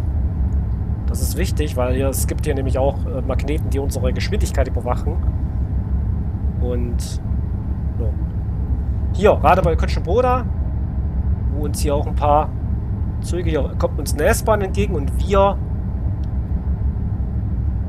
überholen jetzt hier gerade den RE Saxonia, der hier als mit dem Talent 2 gefahren wird, allerdings nur als dreiteilige Variante hier erhältlich ist. So, jetzt kommt die Geschwindigkeitsreduzierung und da vorne ist aber ein anzeigendes Signal. Das muss natürlich jetzt gleich auch quittiert werden. Hier haben wir das nämlich gleich mit PZB-Beeinflussung. So, da müssen wir mindestens auf 85 runter und in dem Fall sogar noch auf 45, weil das ja einen Halt anzeigt. Jetzt, wir haben einen Zug vor uns. Okay, wir haben einen Zug vor uns. Ihr werdet sehen, da wird uns der RE Saxonia gleich wieder zurück überholen. So, jetzt könnten wir doch mindestens auf 80 schon mal beschleunigen. Und hier verlassen wir wieder die Strecke Dresden-Leipzig. Schaut mal, das ist doch ein perfektes Bild. Schaut euch das mal an. Fast perfekt. Fast perfekt, denn der Regionalzug hier fährt die Standortstrecke nach Leipzig, also die ursprüngliche, und wir fahren einen kleinen Umweg. Wir nehmen nämlich den Weg über die Weißiger Kurve. Das heißt, wir fädeln uns jetzt erst einmal auf der Strecke Dresden-Berlin ein, folgen dieser bis in die Nähe von Großenhain und dort fahren wir dann über die eigentliche Weißiger Kurve und fädeln uns dann in der Nähe von Weißig wieder auf die Strecke Dresden-Leipzig ein. Dieses ganze Weißiger Kurve und die Umleitung der Güter- und Fernzüge, das hat man hier geschaffen. Also das hat man damals gebaut, Ende der 2000er, Anfang der 2010er Jahre, weil das Stellwerk in Coswig entlastet werden musste. Bei der Gelegenheit können wir mal einen Blick auf die Streckenkarte werfen, denn nicht nur nach Westen ist die Strecke verlängert worden, sondern auch im Osten. Es gibt hier nämlich auch den zweiten Streckenabschnitt, den ihr hier befahren könnt, über den Güterbahnhof Dresden-Friedrichstadt. Ja. So, jetzt hat es umgeschalten. Können wir doch noch mal ein bisschen schneller fahren. Also wir verlieren hier gerade Zeit, weil direkt vor uns ein Zug fährt. Und ich glaube, im echten Zugverkehr, soweit ich das weiß, ist das so, dass die Züge halt nicht immer in die Vollbremsung gehen und immer PZB, sondern dass eigentlich die Fahrdienstleitung dann Bescheid sagt, hey, ist ein Zug voraus, fahren ein bisschen langsamer. So, hier können wir auch nochmal einen Blick auf Böhla, müsste das hier sein, Coswig. Und das passt schon so, da stehen auch wirklich Neubauten. Das passt ja schon. Also ihr wisst ja, ich komme aus der Gegend und das passt, das hat man wirklich schon ganz gut hinbekommen.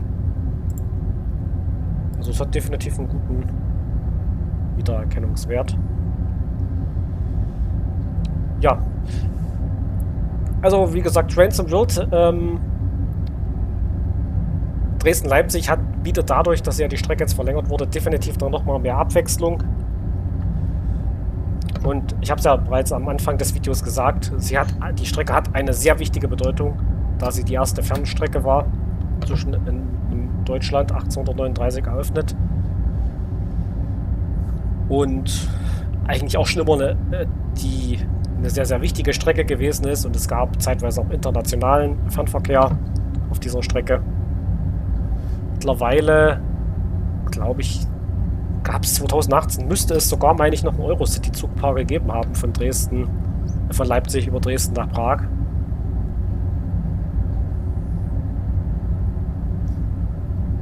Ja, aber kommen wir doch zurück. Also 200 Jahre Eisenbahn, in denen ja unglaublich viel passiert ist, gerade wenn man sich die Entwicklungen anschaut. Hochgeschwindigkeitszüge zum Beispiel. Als damals so die ersten Eisenbahnen in Betrieb genommen wurden, in Deutschland war es erst 1835 soweit, also 10 Jahre nach der weltweit ersten Eisenbahn. Da hatten die damaligen Experten Bedenken,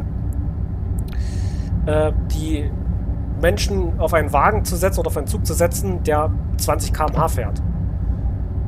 Auf unserer heutigen Fahrt, die wir heute unternehmen, werden wir das 10-fache, wir werden mit bis zu 200 km/h dann später in Richtung Leipzig fahren.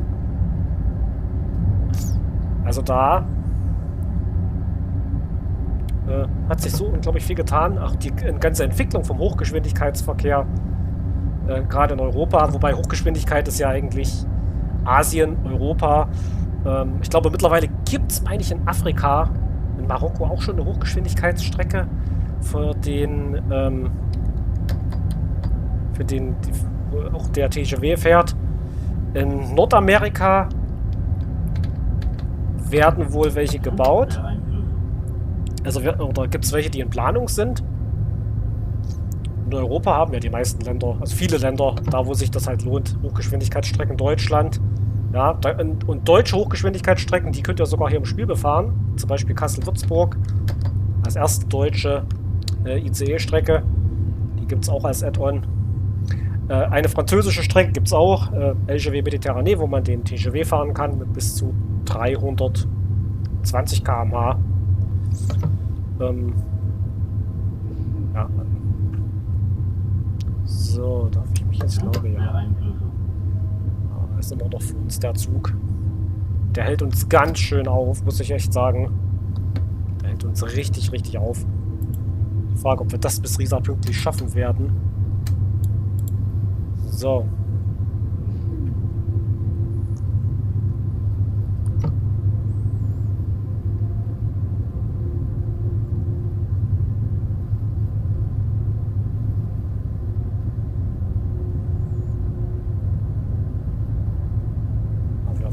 Müssten ja dann vom Abzweig, müssten ja bald an dem Abzweig sein. Ah, da ist schon wieder das nächste Signal, was Warnung zeigt. Ja, man gar nicht weiter zu beschleunigen. Also das Szenario ICE 1552. Wenn ihr alle Layer im Besitz habt, dann etwas, um ein bisschen PZB zu üben. Also ich muss echt sagen, wie begeistert ich ja gerade bin. Ja, ich habe hier wirklich die Ultra-Einstellungen.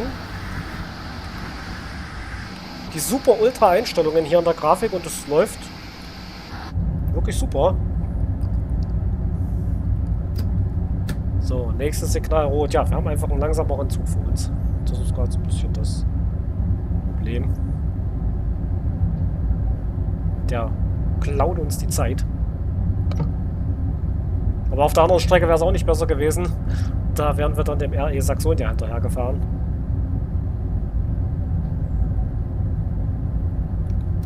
Weiter. Mit 100. Scheint es ja ganz chillig zu gehen.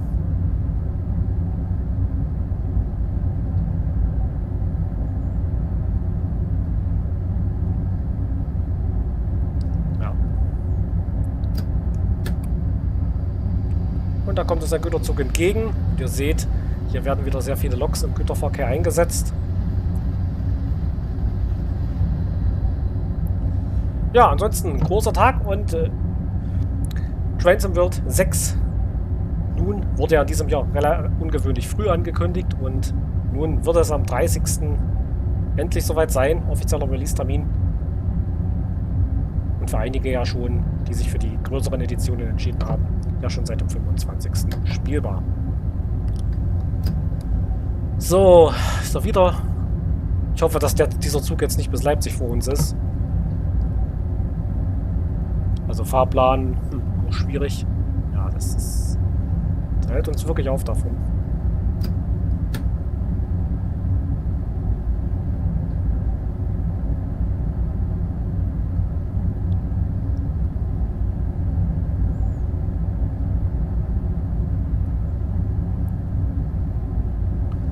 Jetzt hat es gerade. Ne, jetzt hat es schon. Und wieder die Beeinflussung. Oder doch nicht. Okay, 100 so scheint eine gute Geschwindigkeit hier zu sein. Um nicht immer in die PZB-Beeinflussung reinzufahren. Aber war das hier im Fahrplan so vorgesehen?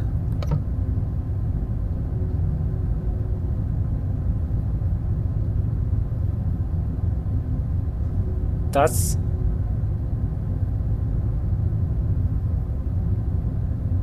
ist natürlich die Frage. So, jetzt ist der... Das sind beide Signale. Also der ist jetzt über irgendeinen anderen Abzweig gefahren. Oder es kann auch sein, dass wir jetzt hier schon... Dass das jetzt schon unser Abzweig ist.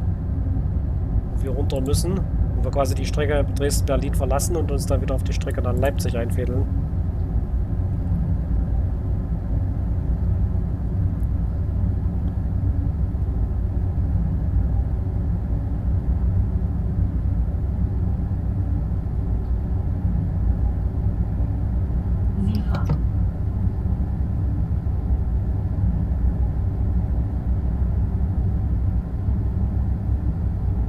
Ja, den ICET gibt es nicht nur mit dieser Strecke, sondern es gibt auch einen weiteren ICET.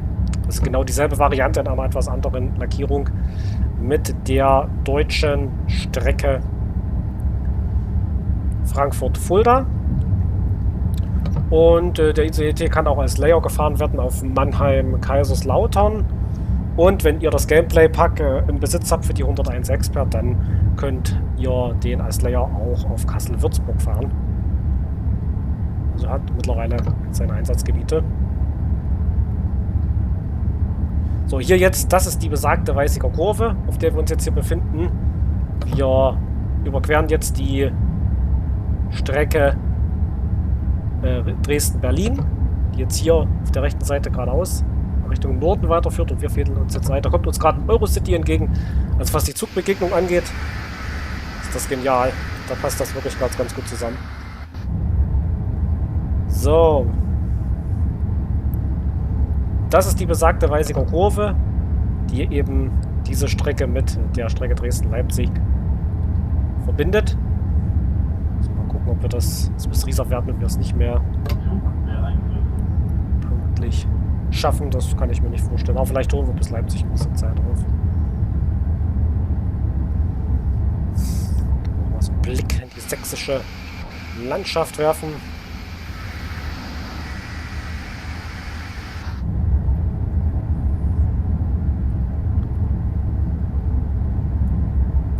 Bei mir war da tatsächlich in diesem Jahr eine neue, größere Festplatte notwendig. Zum Zeitpunkt, wo ich diese Aufnahme gerade für euch mache, da ist dort zweimal Trains in World vollständig installiert. Einmal Trains in World 6 mit allen Add-ons und einmal Trains in World 5 mit fast allen Add-ons. Und da ist, naja, der halbe Speicher dieser Festplatte schon wieder ganz gut gefüllt. Ja, ich habe mir da mal eine externe, also ich mache das ja alles über externe Datenträger. Ja.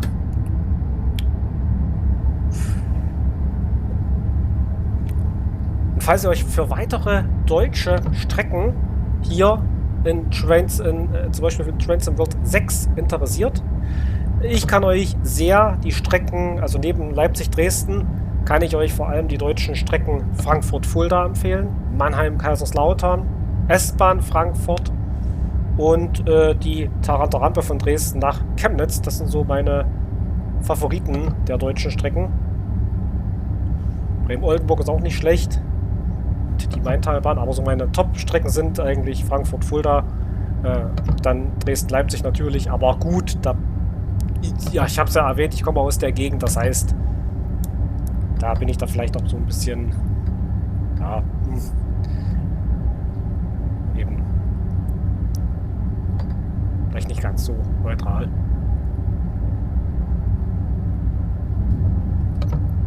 Aber mittlerweile gibt es da wirklich schöne DLC, die ihr hier spielen könnt. So, 12 Kilometer noch bis Riesa, wobei, na, wahrscheinlich war das doch im Fahrplan eingebaut. Also ich glaube, wenn wir uns verspäten, wird die Verspätung auch nicht so groß sein.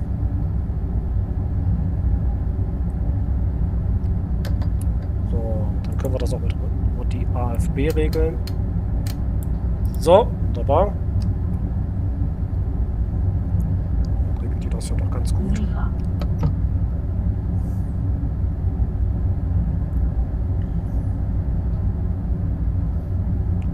So.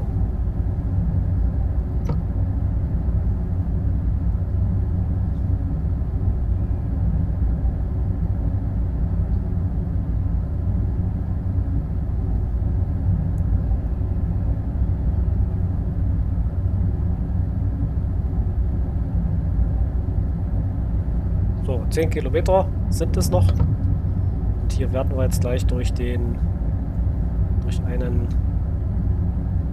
stillgelegten Bahnhof fahren. Das ist nämlich der frühere Bahnhof hier von Weißig. Seit Nünchritz in Betrieb gegangen ist, ist Weißig halt stillgelegt. Oder offen gelassen, heißt das ja richtig. Und offen gelassene Bahnhöfe gibt es entlang der Strecke noch weitere. Da wird dann noch Bornitz kommen und Dornreichenbach. Und hier haben wir auch Güterzug und schaut mal, auch diese Lokomotive ist neu. Die ist neu. Das ist die Baureihe 294. Die ist neu mit TSW6. Und macht hier nicht nur Rangierarbeiten, sondern noch ein bisschen mehr. Wir können auch einige Güterzugfahrten über die Strecke mit der Lok machen. Ja, berühmte Züge. Wir sprachen ja bereits über den Orient Express. So sicherlich europaweit ein sehr bekannter Zug gewesen, der aber eigentlich schon lange nicht mehr auf seiner, also der fährt ja nur noch einen Teil seiner ursprünglichen Strecke.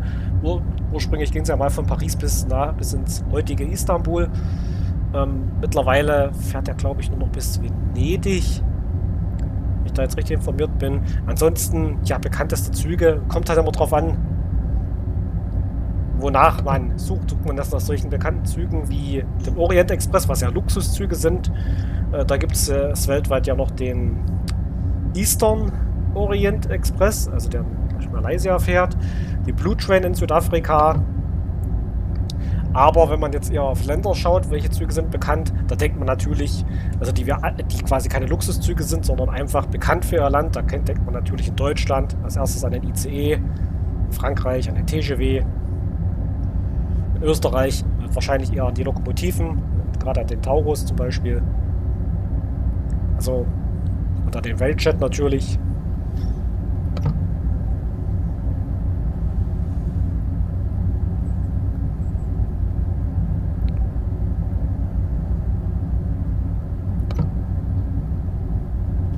So, dann müssen wir mal gucken. Naja, ganz pünktlich schaffen wir das nicht bis Riesa. Das ist einfach, weil der Zug vor uns so weit aufgehalten hat. Deswegen werden wir da ein bisschen später ankommen. Wie lange haben wir aufgehört? Was mir auch sehr gefällt am neuen TSW6. Hier diese Farbgebung vom Logbuch. Ich finde das viel schöner und viel übersichtlicher. Und in Leipzig sollen wir... wir kuppeln in Leipzig noch einen zweiten Zugteil an. Das ist gar nicht mal so unrealistisch. Das ist häufig. Ach, Moment, hier muss man Hauptschalter ausmachen. Ja, das seht ihr hier an den Zeichen. Das sind nämlich Zeichen für elektrische Fahrzeuge relevant. Und jetzt, wenn der ganze Zug darüber ist, können wir den wieder einschalten. Sonst wird er uns... Ich glaube, bei manchen Loks fliegt er sonst dann.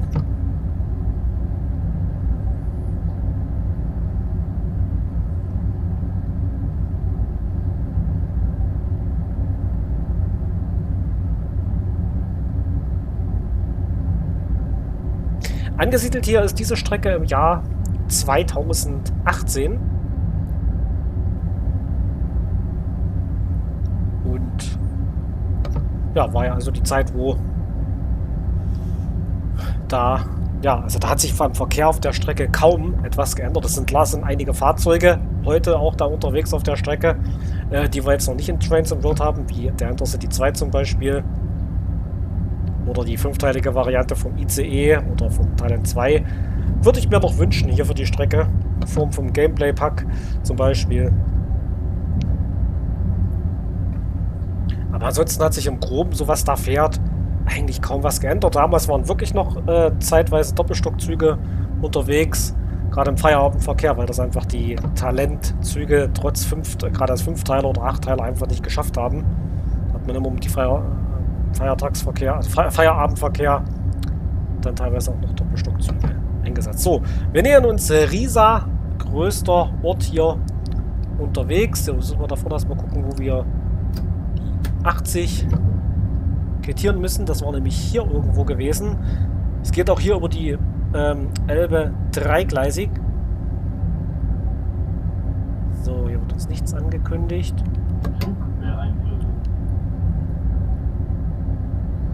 Ja, wir kommen fast pünktlich an.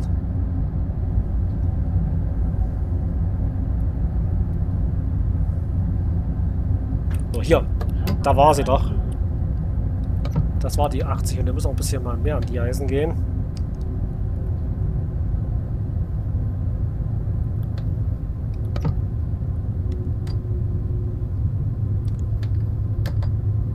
So.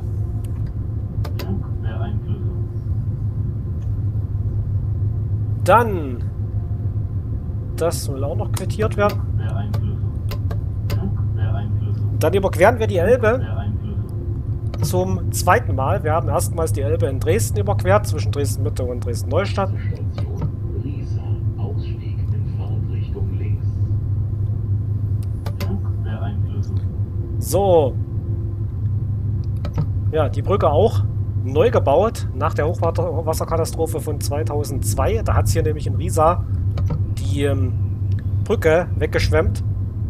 Und da war diese wichtige Hauptstrecke für mehrere Monate unterbrochen. Und das war auch eine sehr, sehr interessante Sache. Das Hochwasser war, glaube ich, im August. Und im November hat man dieses eine Gleis, ist ja dreigleisig, und das Einzelgleis, wo dieser blaue Bogen ist, das hat man wirklich geschafft, in wenigen Monaten dort eine komplett neue Brücke hochzuziehen. Habe ich vorher und nachher nie erlebt. Also, aber ich habe den Schienenersatzverkehr erlebt zwischen beiden Städten. Also da haben gerade so 5 Reisebusse, die dann eben irgendein ICE ersetzen sollten. Die haben da gerade irgendwie gerade so ausgereicht. Ja, das war dann die Zeit, wo ich damals unter anderem in meiner Berufsausbildung war. So, wir sind angekommen. Und in der Tat haben das einige von euch nämlich auch gesagt, die AFB auf 0, weil die dann zusätzlich wie eine Bremse wirkt, wenn wir halten. Und 2 Minuten später. So, willkommen in Riesa, größter Unterwegsbahnhof und einziger Fernbahnhof zwischen beiden Städten. Finde ich auch ganz gut nachgebaut. Wenn man sich hier die Bahnsteige zum Beispiel anschaut, ja, das ist in Riesa nämlich wirklich so, dass ein Bahnsteig hier so modern ist für die Fernzüge und die anderen ein bisschen altmodischer. Also das hat man hier schon ganz realistisch umgesetzt. Ja, ansonsten Abenddämmerung. Ich hoffe, das Wetter bleibt auch so stabil. Da sehen wir unseren Star, dem es jetzt gleich, eigentlich jetzt sofort weitergeht. So, wir schließen die Türen. Dann können wir hier schon mal wieder vorwählen. Und ganz wichtig beachten, was nämlich in Dresden-Neustadt, wir sind nämlich noch in der PZB. Und von jetzt ab, der Abschnitt, den wir ja jetzt gefahren sind bis hierhin, der war ja schon bekannt vom Projekt Nahverkehr Dresden. Und den Abschnitt, der jetzt folgt, der ist neu dazugekommen. Genauso wie im Süden der Abschnitt von Dresden, Hauptbahnhof über Friedrichstadt, diese zweite, diese linkselbische Strecke, die ist auch dazugekommen. So, oh, ne, 60 ist hier nur. Muss ich hier was quittieren? Nee. Beim Quittieren kann ich euch nur sagen, lieber einmal mehr quittiert als einmal zu wenig. Und da kommt uns, glaube ich, auch gerade ein weiterer ICE entgegen, der nach Dresden fährt.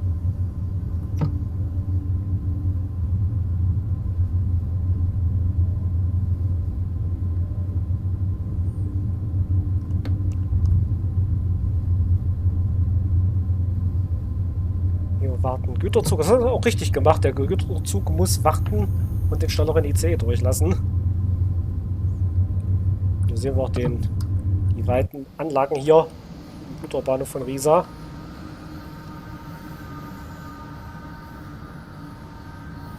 Übrigens haben wir hier auch zwei große Bahnhöfe, große Güterbahnhöfe. Einmal, also diesen hier in Riesa, dann haben wir Dresden-Friedrichstadt, war früher größter Güterbahnhof der früheren DDR gewesen. Und Leipzig-Engelsdorf. Leipzig-Engelsdorf, mittlerweile ja, ist ja dort das DB-Stillstandsmanagement, die dort ihre sämtliche Züge und alles da parken, was sie nicht mehr brauchen. Damals war aber Leipzig-Engelsdorf noch in Betrieb. Bei der Strecke Dresden-Leipzig stehen euch außerdem, könnt ihr ja mit auf dieser kompletten Strecke auch den kompletten Umlauf des RE Saxonia fahren, also der RE 50, der die beiden Städte verbindet. Mit dem Talent 2 oder mit dem Doppelstockzug könnt ihr das machen, wie ihr das gerne möchtet. Dann sind im Raum Dresden auch S-Bahn-Fahrten möglich. Einmal mit der S2 vom Hauptbahnhof bis nach Neustadt und mit der S1 vom Hauptbahnhof bis zum Endpunkt Meißen-Triebeschtal. Umläufe der RB 31 von Dresden Hauptbahnhof über die linkselbische Strecke, also über Kossebaude bis nach Großenhain, Cottbuser Bahnhof, also auch das ist mit drin. Und im Leipziger Bereich könnt ihr die S4, heute ist es die S3, damals war es die S4, da fahrt ihr diese von Wurzen und Tagesrandlage sogar von Urschatz aus bis nach Leipzig-Engelsdorf. Im Großraum Leipzig könnt ihr dann auch einige Fahrplanlayer mit dem Desiro fahren, die beiden Regionalbahnlinien, die RB 113 und 110, also gerade der in Richtung Döbeln, weil da bedient ihr dann die beiden Bahnhöfe Paunsdorf und Engelsdorf. So, das müssen wir schon noch mal höher setzen hier.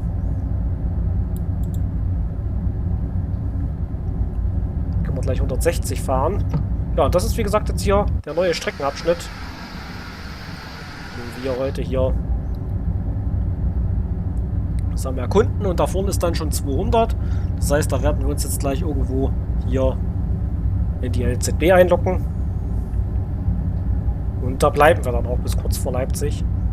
Die Strecke Dresden-Leipzig ist nicht nur die erste deutsche Fernbahn, sondern diese Strecke hat ja auch in Eisenbahnsimulatoren eine sehr, sehr lange Geschichte. Die gibt es jetzt mittlerweile im vierten Eisenbahnsimulator. Erstmals gab es die damals für den MSTS. Das war halt auch von einem Entwickler das erste Produkt. Dann gab es das für ProTrain Perfect 2 als Add-on. Dann von DTG für den Train Simulator Classic ist die vor einigen Jahren rausgekommen. Und jetzt also die Verlängerung nach Leipzig hier auch in Train Sim wird. Ja, und zwischen der ersten Dresden-Leipzig-Version, die es ganz früher noch gab, und dieser hier, da liegen auch über 20 Jahre.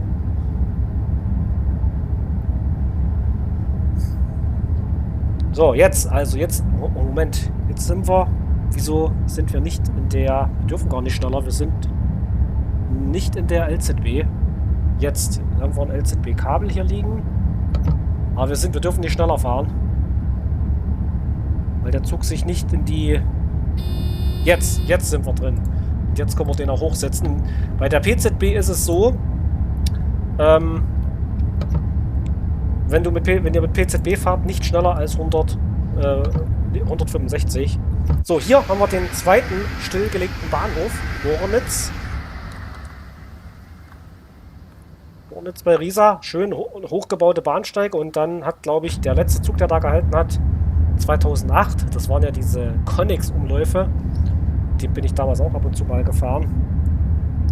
Dieser Interconnex, der da gefahren ist, von Görlitz über Dresden-Neustadt, und der ist sogar über diese linkselbische Strecke gefahren, Kossebaude, und dann halt hier nach Leipzig. Und der hat halt die beiden Bahnhöfe bedient, Bornitz und Dornreichenbach, wo damals schon kein anderer Zug mehr gehalten hat.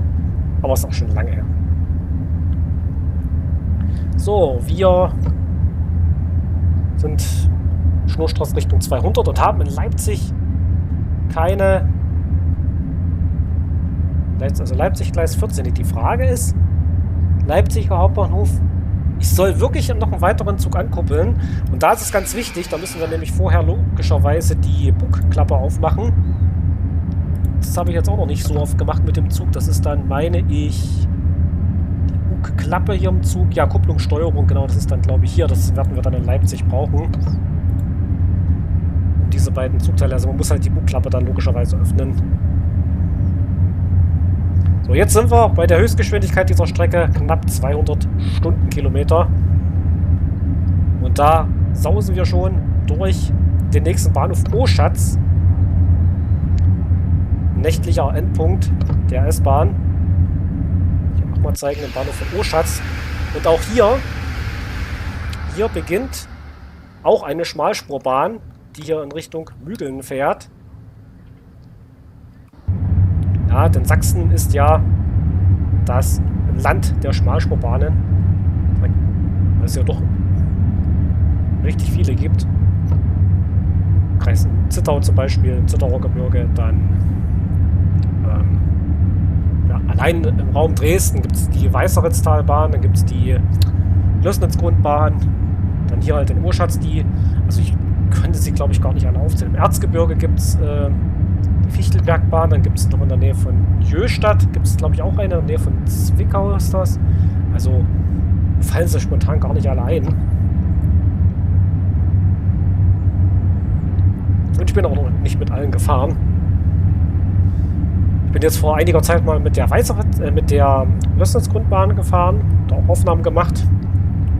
Nur noch, habe es noch nicht geschafft, die mal zu bearbeiten. Dann bin ich als Kind, glaube ich, mal mit den Zittauer Schmalspurbahnen gefahren. Dann im vergangenen Jahr mit der Fichtelbergbahn. Da habe ich euch, glaube ich, auch ein paar Videos hochgeladen.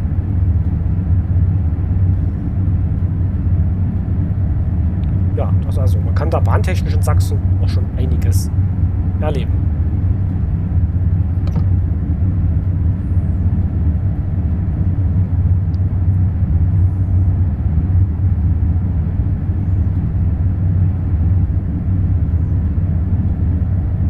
So, hier geht es also fast schnurgerade. Und dieser Bereich zwischen Riesa und Leipzig, der ist auch schon lange so ausgebaut. Das wurde relativ schnell nach der Wende gemacht und ich kann mich erinnern, dass ich da erstmals 1998, 99 mal gefahren bin, wo ich noch Kind war und da war das schon ausgebaut, dass die Züge da 200 fahren konnten. Aber Richtung Dresden, das wird erst jetzt so nach und nach in Angriff genommen. Da hat man zwar auch erneuert und die Weißiger Kurve und zum Beispiel, aber das war ja auch ursprünglich mal geplant, dass man auch von Riesa bis Dresden 200 fährt, aber das ist halt noch nicht verwirklicht worden. Oh, hier kommt ein rotes Signal auf uns zu, aber das wird ja das wird ja die LZB selber regeln im Fall.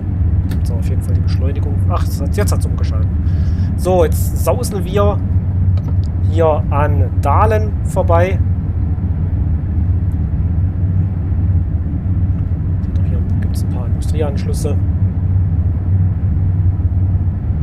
Schön, wie die Sonne hier glänzt. Also ich glaube, so ein bisschen am Environment haben sie auch noch ein bisschen was besser gemacht. Und jetzt gibt es bei mir eine Errungenschaft. Das Lokomotiv Level 2. Ihr seht also, ich habe noch nicht so oft TSW6 gespielt. Noch nicht so lange. So, hier geht es jetzt schon 160, aber das ist noch weit weg. Bei der LZB ist es so, der zeigt uns quasi hier die Entfernung an bis zum nächsten Messpunkt. Das sind jetzt über 12 Kilometer noch, wo wir dann auf 160 quasi runter müssen, beziehungsweise würde es die LZB in dem Fall sogar selbst machen, den Zug runterbremsen. In echt ist es aber so, also da geht das auch, aber normalerweise bremsen die Triebfahrzeugführer das, soweit ich das weiß, eigentlich selber, weil das eben etwas angenehmer ist. Ja, und 12 Kilometer, das müsste ja dann Wurzen, müsste ja dann der Bahnhof Wurzen sein. Und ihr seht auch hier eben relativ wenig Verkehr, was hier entgegenkommt, ist auf der normalen Strecke aber auch so. Da ist halt außerhalb der großen Städte, da hast du halt einmal den RE50 Saxonia, der stündlich zwischen beiden Städten verkehrt. Und dann hast du in etwa auch stündlich einen Fernverkehrszug, entweder ein Intercity oder ein ICE.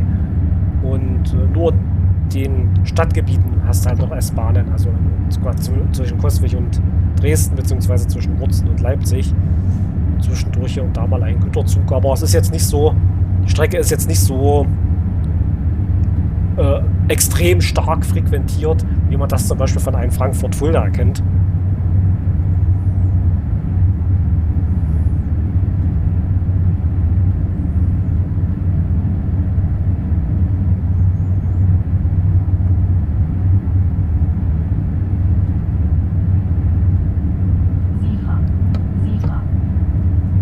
Ansonsten ist es hier sehr entspanntes Fahren.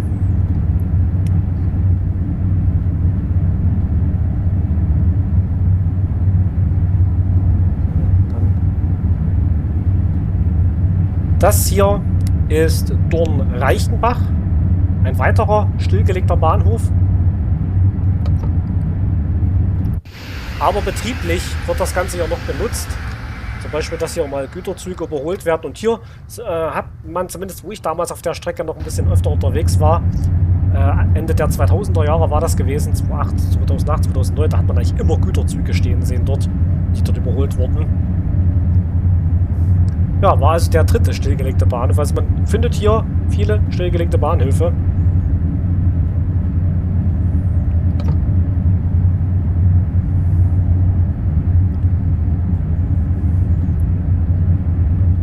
Und dann ist recht entspannt jetzt hier.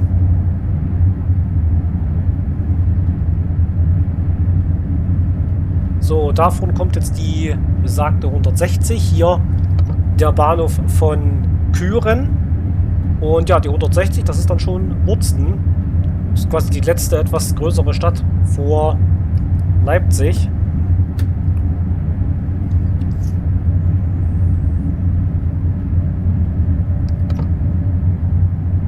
Da werde ich jetzt aber selber bremsen. Also man könnte jetzt die LZB bremsen lassen, ich bremse dann aber immer selber.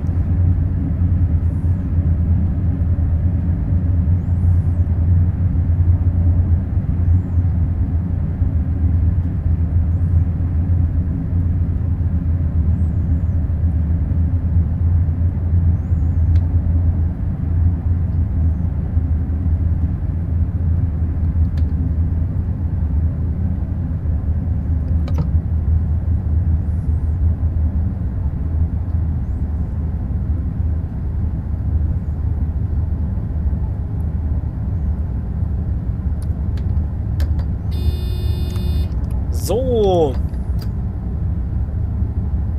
Sagt die LZB 0, aber wahrscheinlich, weil das dann schon das LZB-Ende ist. Und dann fahren wir jetzt gleich hier durch den Bahnhof von Wurzen. Oh, hier sehen wir schön, wie der Zug sich hier neigt in die Kurve. Kann man sich von außen auch richtig cool anschauen.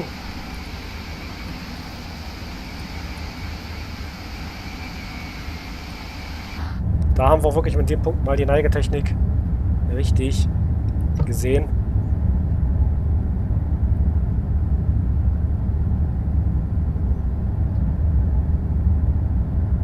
Ich glaube, es kommt dann auch wieder ein Stück, wo wir nochmal 200 fahren können. Aber jetzt kommen wir erstmal hier durch Wurzen.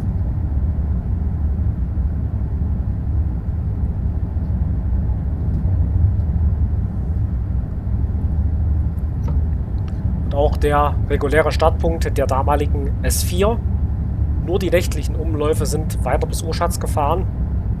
Am Tag war hier immer eine Station. Mittlerweile ist das ein bisschen anders. Mittlerweile fahren auch tagsüber einige S-Bahnen bis Urschatz, gerade im Berufsverkehr. Wahrscheinlich auch um den RE Saxonia zu entlasten.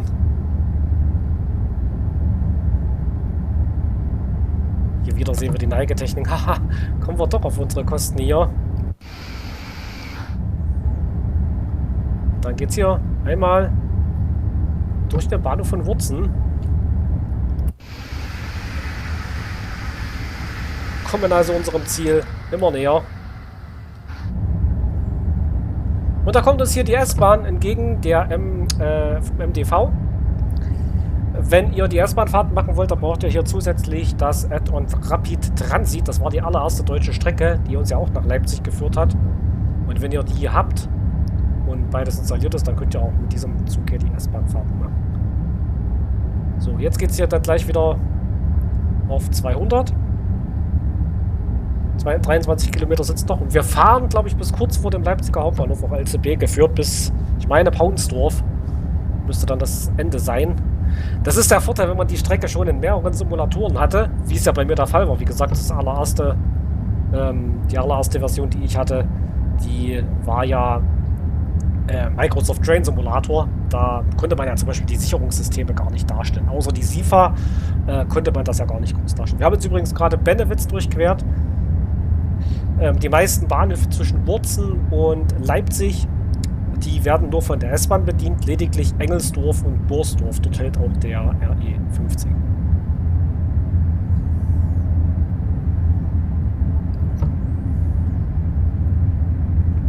Was auch bei der Strecke toll ist, dass man eigentlich abgesehen von den S-Bahn-Fahrten in Leipzig, kann man sonst in allen anderen Nahverkehrszügen auch die Zugbegleitung übernehmen. Sowohl im Talent 2 als auch in den Doppelstockwagen. Was sicherlich auch Spaß machen sollte, weil ja gerade die Bahnhofsabstände, gerade wenn ihr jetzt in Dresden die S1 zum Beispiel fahrt, das sind ja die Bahnhofsabstände extrem kurz, sodass man da eigentlich immer was zu tun hat. SIFA, ja, die SIFA. Ich habe gerade schon dran gedacht, sie zurückzusetzen, aber da hat sie sich schon gemeldet.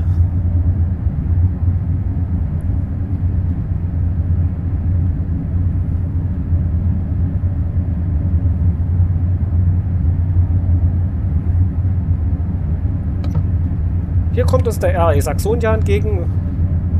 Und teilweise sind die ja wirklich so auf der Strecke gefahren, also mal eine gewisse Zeit. Es gab mal eine Zeit, da gab es mal sehr wenig fünfteilige Talent 2. Also normalerweise verkehrt ja eigentlich immer mit einem fünfteiligen und in der Hauptverkehrszeit 5+3. Man kann sich auch hier selbst im Spiel im Zugverband Designer einen fünfteiligen Talent zusammenbauen.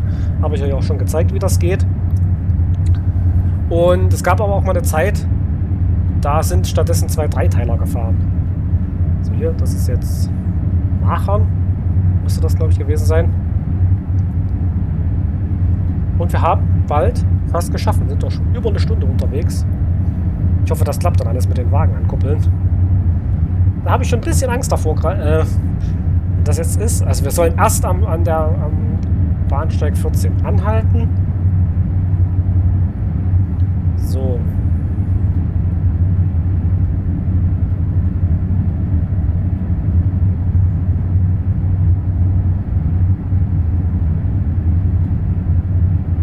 Ja, den 7+7 habe ich, also 14-teilig habe ich nie gesehen, dass die nach Dresden gefahren sind. Also wenn, dann 5+7, aber wahrscheinlich auch wegen der Bahnsteige in Dresden. Ich meine, 7+7 würde in Dresden-Neustadt wahrscheinlich nicht mehr an die Bahnsteige passen. Oder nicht in Riesa. Also Riesa könnte auch knapp werden.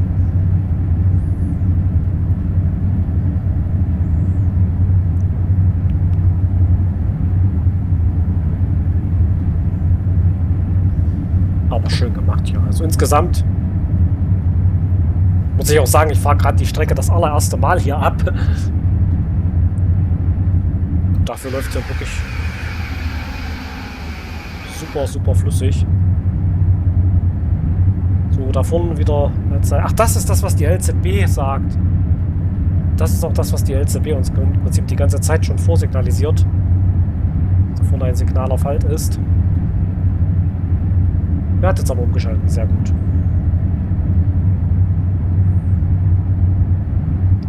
So, jetzt erreichen wir Borsdorf. Und hier auf der rechten Seite, da gesellt sich hier die Strecke aus Döbeln dazu. Und bis ab hier, von hier aus, könnt ihr dann auch die Desirus nach Leipzig fahren und natürlich umgekehrt von Leipzig bis hierher. Und ihr seht auch Luftlinie 10 Kilometer. Ist ja im Transit World leider so, dass die Luftlinien gemessen werden und nicht die tatsächliche Entfernung. So, und da kommt uns schon der Desiro, es ist eine Doppeltraktion entgegen, in dem ich gerade gesprochen habe. Passt ja wunderbar. Wir werden jetzt gleich am großen Güterbahnhof Leipzig-Engelsdorf vorbeikommen.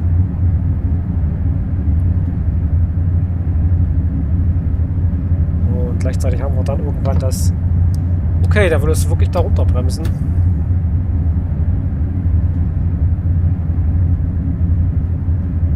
Weil wir anscheinend ein bisschen zu schnell sind. Okay.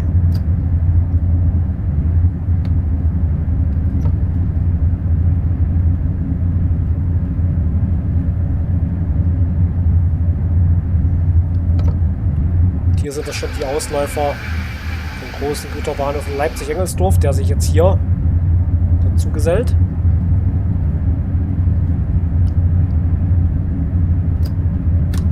Der Bahnhof.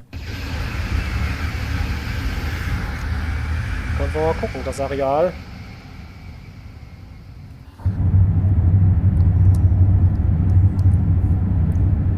So, keine feste Ankunftszeit, das ist schon mal gut. Hier, da haben wir auch noch den Ausläufer dieses Bahnhofs. So ein bisschen einen Blick darauf werfen können. Ist nicht ganz so krass zugestellt, denn der ist auch nie wirklich zugeparkt. Das bei manchen anderen Bahnhöfen der Fall ist. So, dann geht es da vorne erstmal auf 160 runter. Jetzt müsste bald auch so, LZB Ende. Da müssen wir befreien drücken, denn hier geht es gleich wieder zurück. Da vorne noch ein haltzeigendes Signal. Muss man jetzt ganz schön außerdem muss die AFB dann nochmal neu eingestellt werden. Das gerade noch nicht für uns.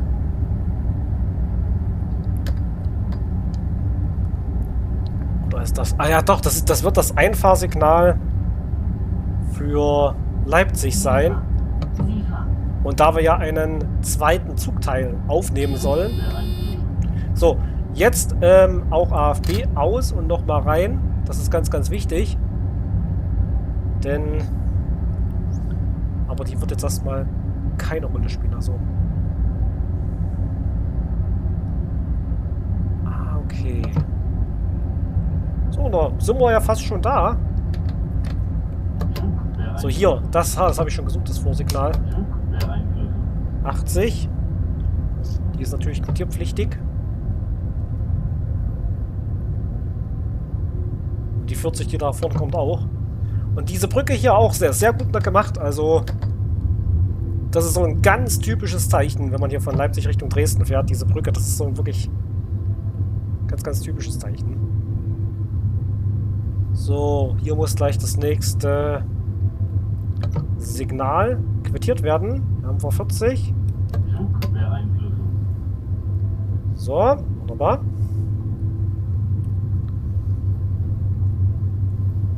Dann geht es nur noch unter der Brücke durch.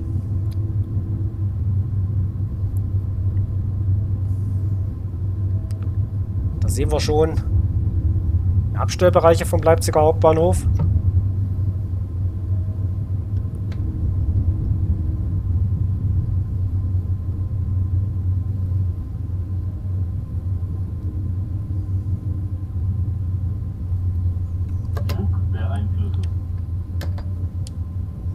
Und dann haben wir davon quasi das zeitzeigende Signal.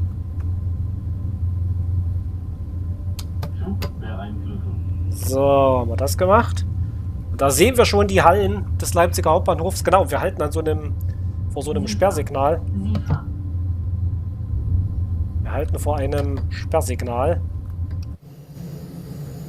Ja, willkommen in Leipzig.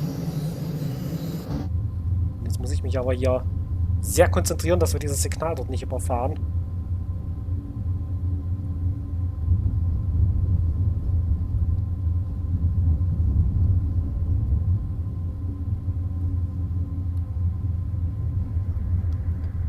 Ja. Und da ist quasi der zweite Zug, den wir aufnehmen sollen. So, jetzt müsste sich auch der 500 Hertz Magnet, denke ich, einschalten. Ah, da ist das besagte Signal. Da müssen wir uns natürlich von der Fahrdienstleitung die Erlaubnis dafür holen. Oder hat er die schon gegeben? Nee, die hat er zum Beispiel auch noch nicht gegeben.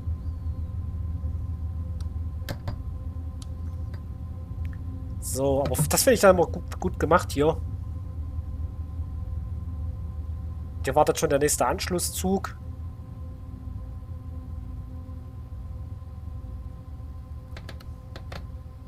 So. Dann haben wir erstmal Leipzig erreicht. Und jetzt sollen wir diesen zweiten Zugteil ankuppeln. Jetzt auch hier mal in Leipzig mal umschauen. Das finde ich auch sehr gut nachgebaut hier. Da hinten das Museumsgleis. Auch sehr interessant dargestellt hier mit dem Krokodil. Da steht auch wirklich ein Krokodil. Und das ist immer hier verschieden. So, also Kupplungs. Da brauchen wir, das habe ich nämlich gar nicht so oft gemacht mit diesem Zug, die Kupplungssteuerung. Hatten wir doch gerade in den Händen gehabt. Moment.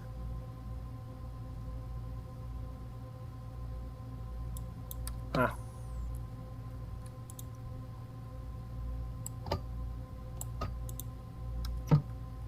So. Jetzt ist die Bugklappe, ihr seht, jetzt ist die Bugklappe aufgegangen. Und dann müssen wir vor allem die Fahrdienstleitung fragen, dass wir in diesen Block einfahren dürfen. Kontaktieren wir das Stellwerk und ihr seht, haben uns das jetzt hier freigegeben, dass wir quasi in diesem besetzten Block, also so mal so eine Art Sperrfahrt machen dürfen. So. Beim Ankuppeln, liebe Leute, nicht schneller als 5 km/h.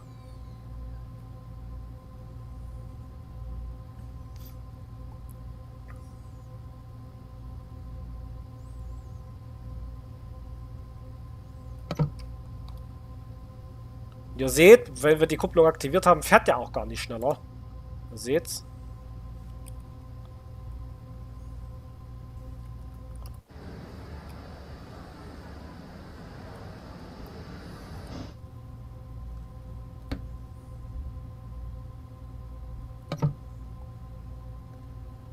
Also, um das nochmal... Da warten schon die Leute, die dann mit uns im Zug weiter wollen. Und es ist halt wirklich so, dass die Türen dann nicht geöffnet werden dürfen, bevor die Zugteile verbunden werden. Das hat einen technischen Hintergrund, ja. Also, um es nochmal zusammenzufassen, ankuppeln ICET, hier die Kupplung öffnen, also ganz wichtig hier die Steuerung, damit die Bugklappe aufgeht. Und dann funktioniert das Ganze einwandfrei, wie ihr sehen könnt. Verbinden können wir dann beide ICET aneinander kuppeln. So, das Ganze wird erkannt. Wir legen die Bremse an und öffnen die Türen auf der linken Seite. Ja, und haben damit unser Ziel erreicht.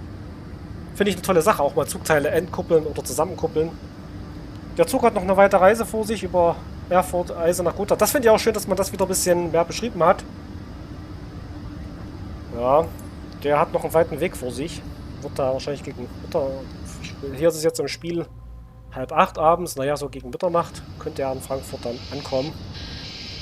Wo fährt der Zug eigentlich hier hin? Aber das werden wir nicht mehr erfahren. Wir sehen nämlich unsere Auswertung. Kriegen für unsere Leistung die Platin-Auszeichnung und haben uns nichts zu Schulden kommen lassen. Das ist bei mir eigentlich selten der Fall. Also kein Punktabzug. Ist super gefolgt. Mir hat die Fahrt sehr viel Spaß gemacht und ich hoffe, euch hatte dieses Video auch wieder sehr viel Spaß gemacht. Und wenn ihr mehr von Transim World und von mir sehen möchtet, dann würde ich mich sehr freuen, wenn ihr auf meinem YouTube-Kanal Felix der Weise vorbeischaut. Da gibt es fast täglich Transim World Videos und noch einige andere interessante Projekte.